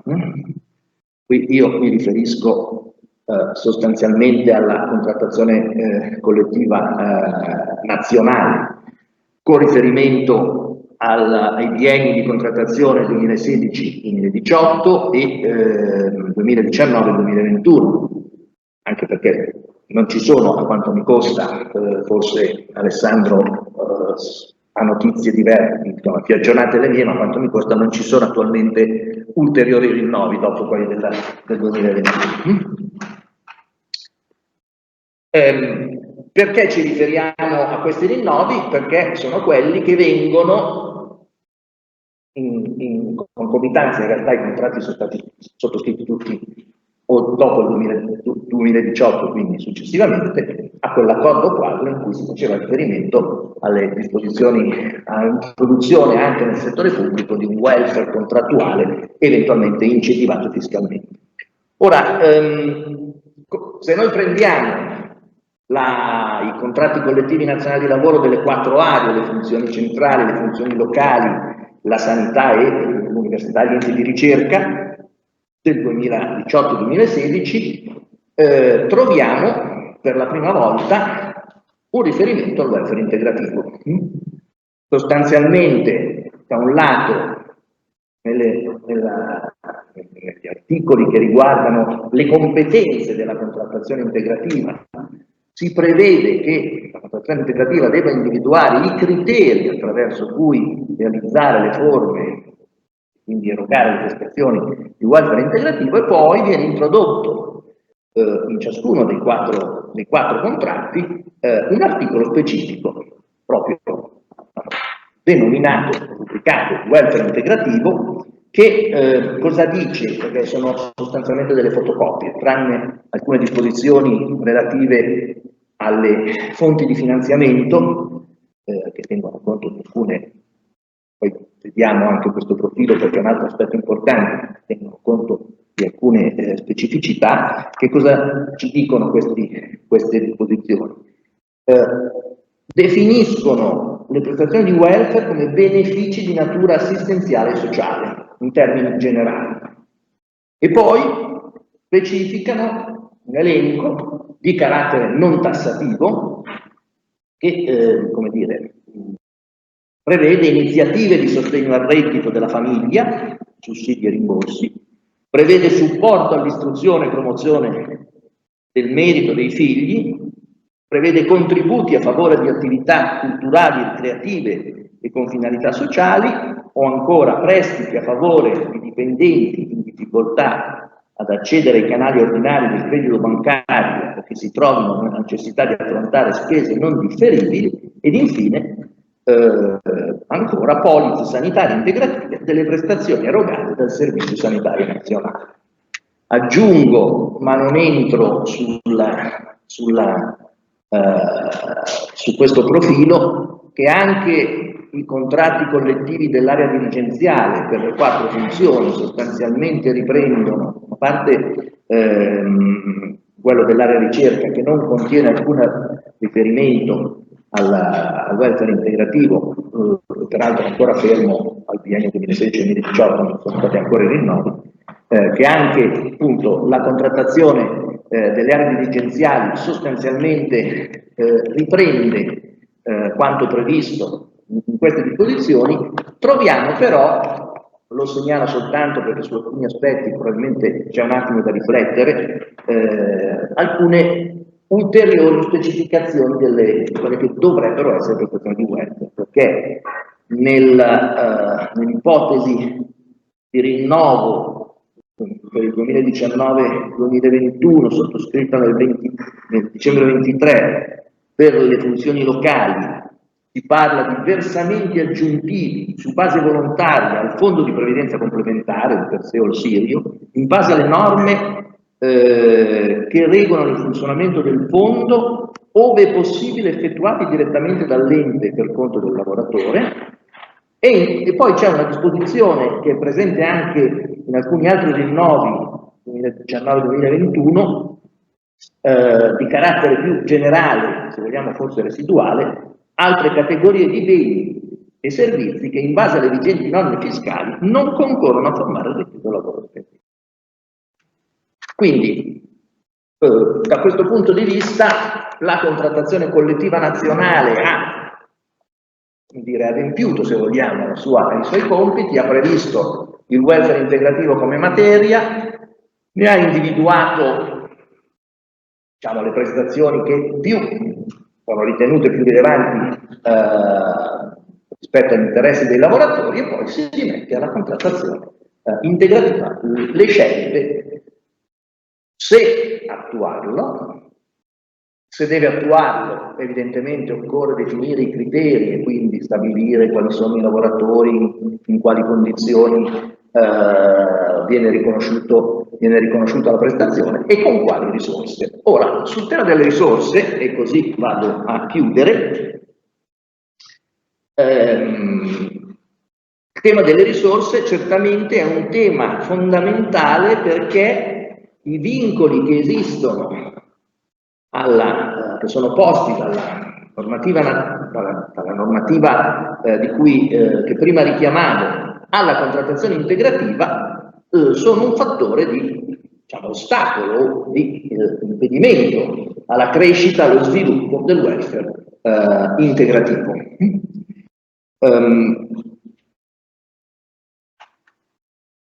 Tenete conto che in realtà non si parlava di welfare non si poteva parlare di welfare integrativo per le ragioni che ho detto, non sto a ripetere, ma certamente esperienze, forme di prestazioni di welfare non erano sconosciute anche in precedenza e anche per quello che mi ricordo che ho visto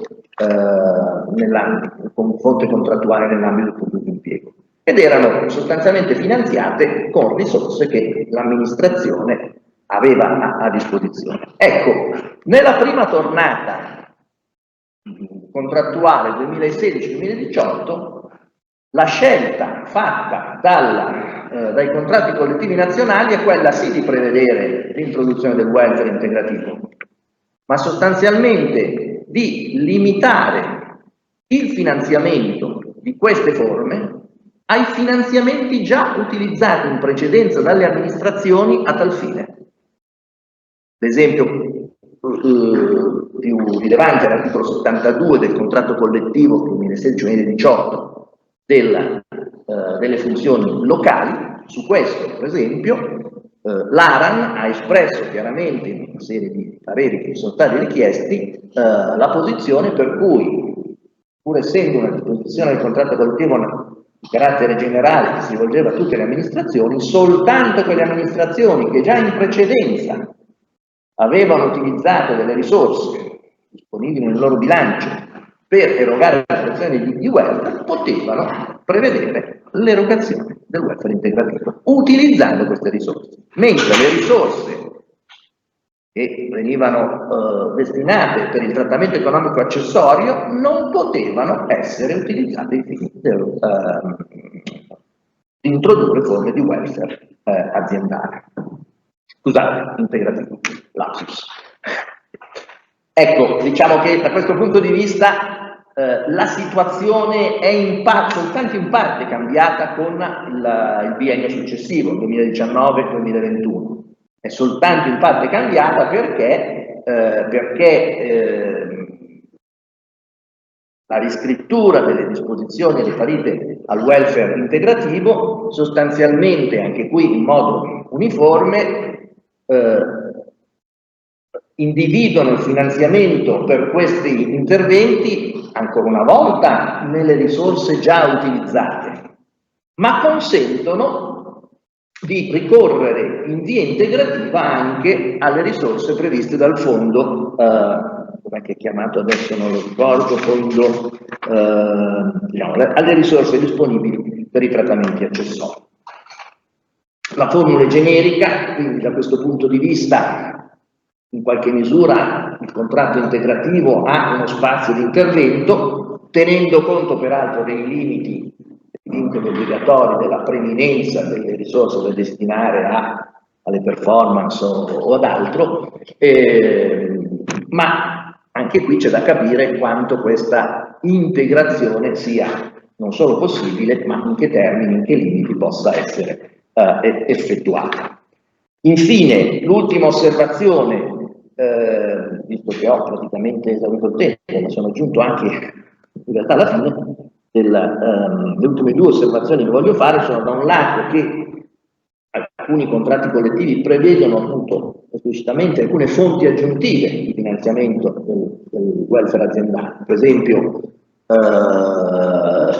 le somme derivanti dall'applicazione di sanzioni disciplinari di carattere pecuniario sono destinate nel comparto sanità a finanziare il welfare aziendale. Dall'altra parte esiste una disposizione di legge che prevede che una quota delle sanzioni amministrative pecuniarie derivanti dalle violazioni del codice della strada sia destinata a forma di welfare aziendale. Quindi esistono dei cespiti, delle voci di finanziamento ulteriori. Dal punto di vista legislativo, e qui si apre un problema, a mio avviso, che adesso accenno soltanto, enuncio soltanto, perché chiederà probabilmente una riflessione ulteriore. Una questione rilevante è data dal fatto che una disposizione del 2017, l'articolo 23,2 del decreto legislativo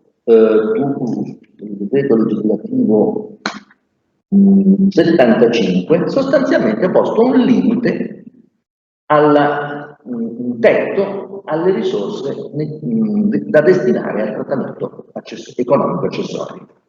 Cioè ha detto che queste risorse non possono essere superiori a quelle che sono state destinate nell'anno 2016 a questo fine. Evidentemente questo è un limite generale, che è riferito a tutti i trattamenti economici accessori.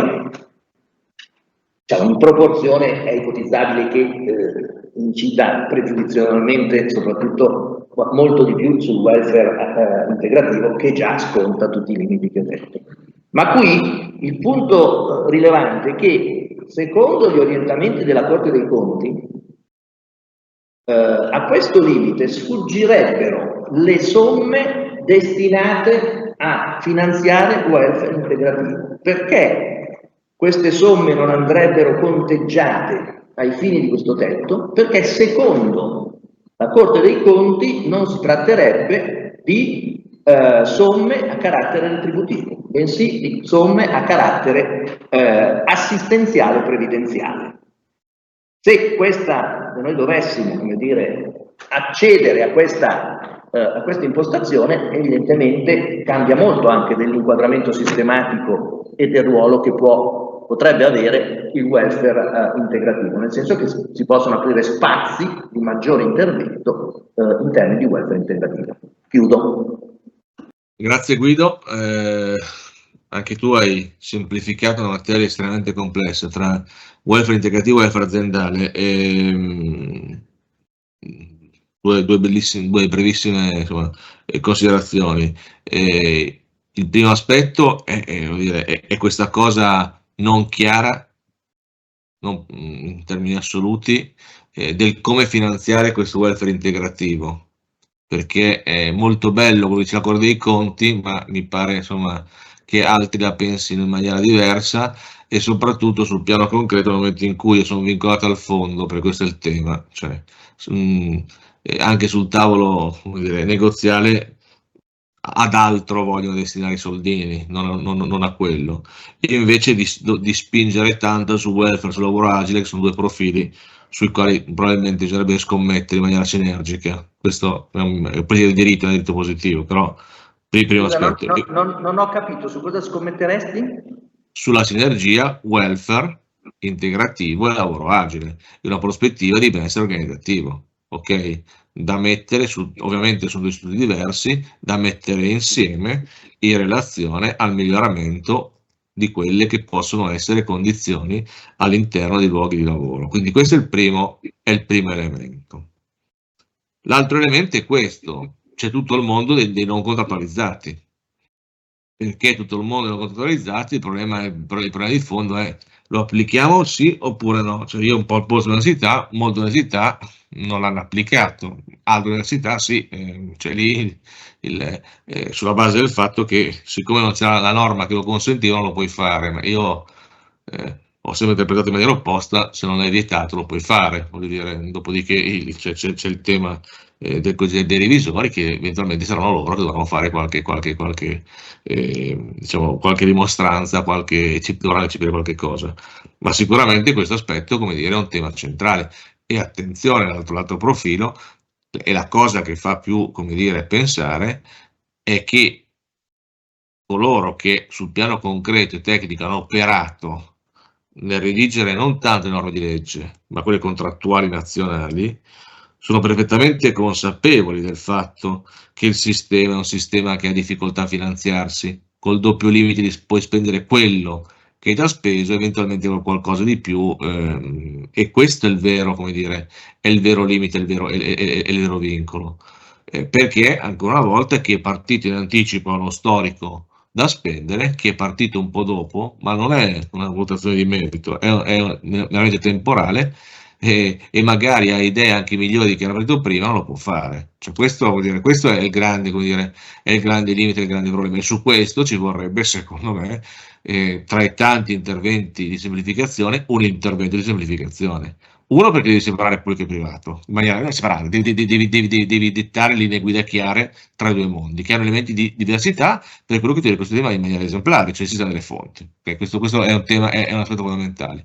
E un secondo profilo, il perché non legare la possibilità di aumentare quelli che sono i soldi spendibili per il welfare sulla base non so, di economia di bilancio, comunque di situazioni virtuose per l'udiente, perché questo crea una spirale virtuosa e una logica di incremento di benessere organizzativo, almeno questa è la mia idea. Dopodiché ovviamente le previsioni oggi molto poco aiutano. Detto questo, 3 vasi di platino, quindi non ferro, coccio, eccetera, eccetera. Veramente grazie a tutti e tre, perché insomma avete insomma, ricostruito e interpretato 3 aspetti sicuramente, come dire, non semplici. Sembra la pagina 2 della enigmistica, la famosa pagina della Sfinge, no?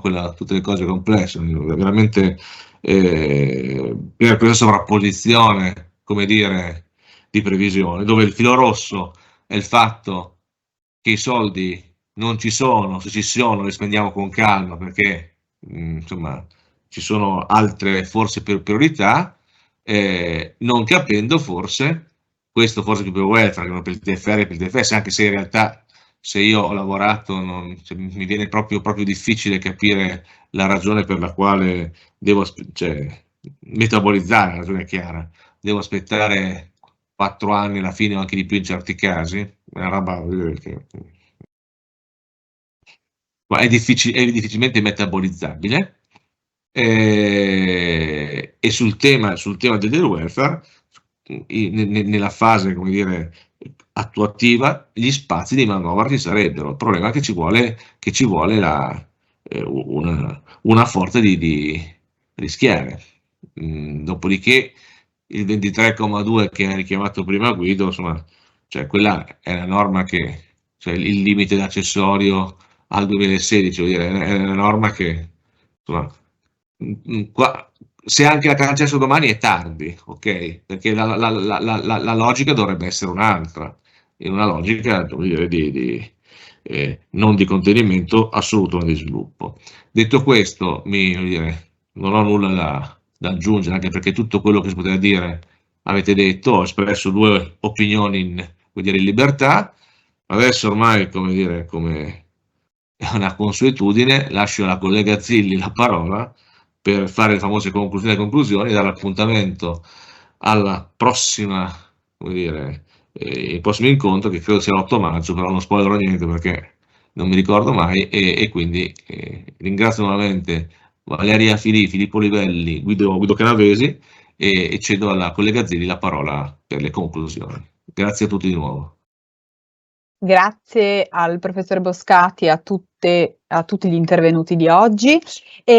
Siamo perfettamente in linea con lo sviluppo di questo clip, perché abbiamo messo dei semini di pubblico impiego non privatizzato, che sarà l'oggetto del prossimo incontro, l'8 maggio. Ci vediamo a Taranto e online. Grazie e buona serata.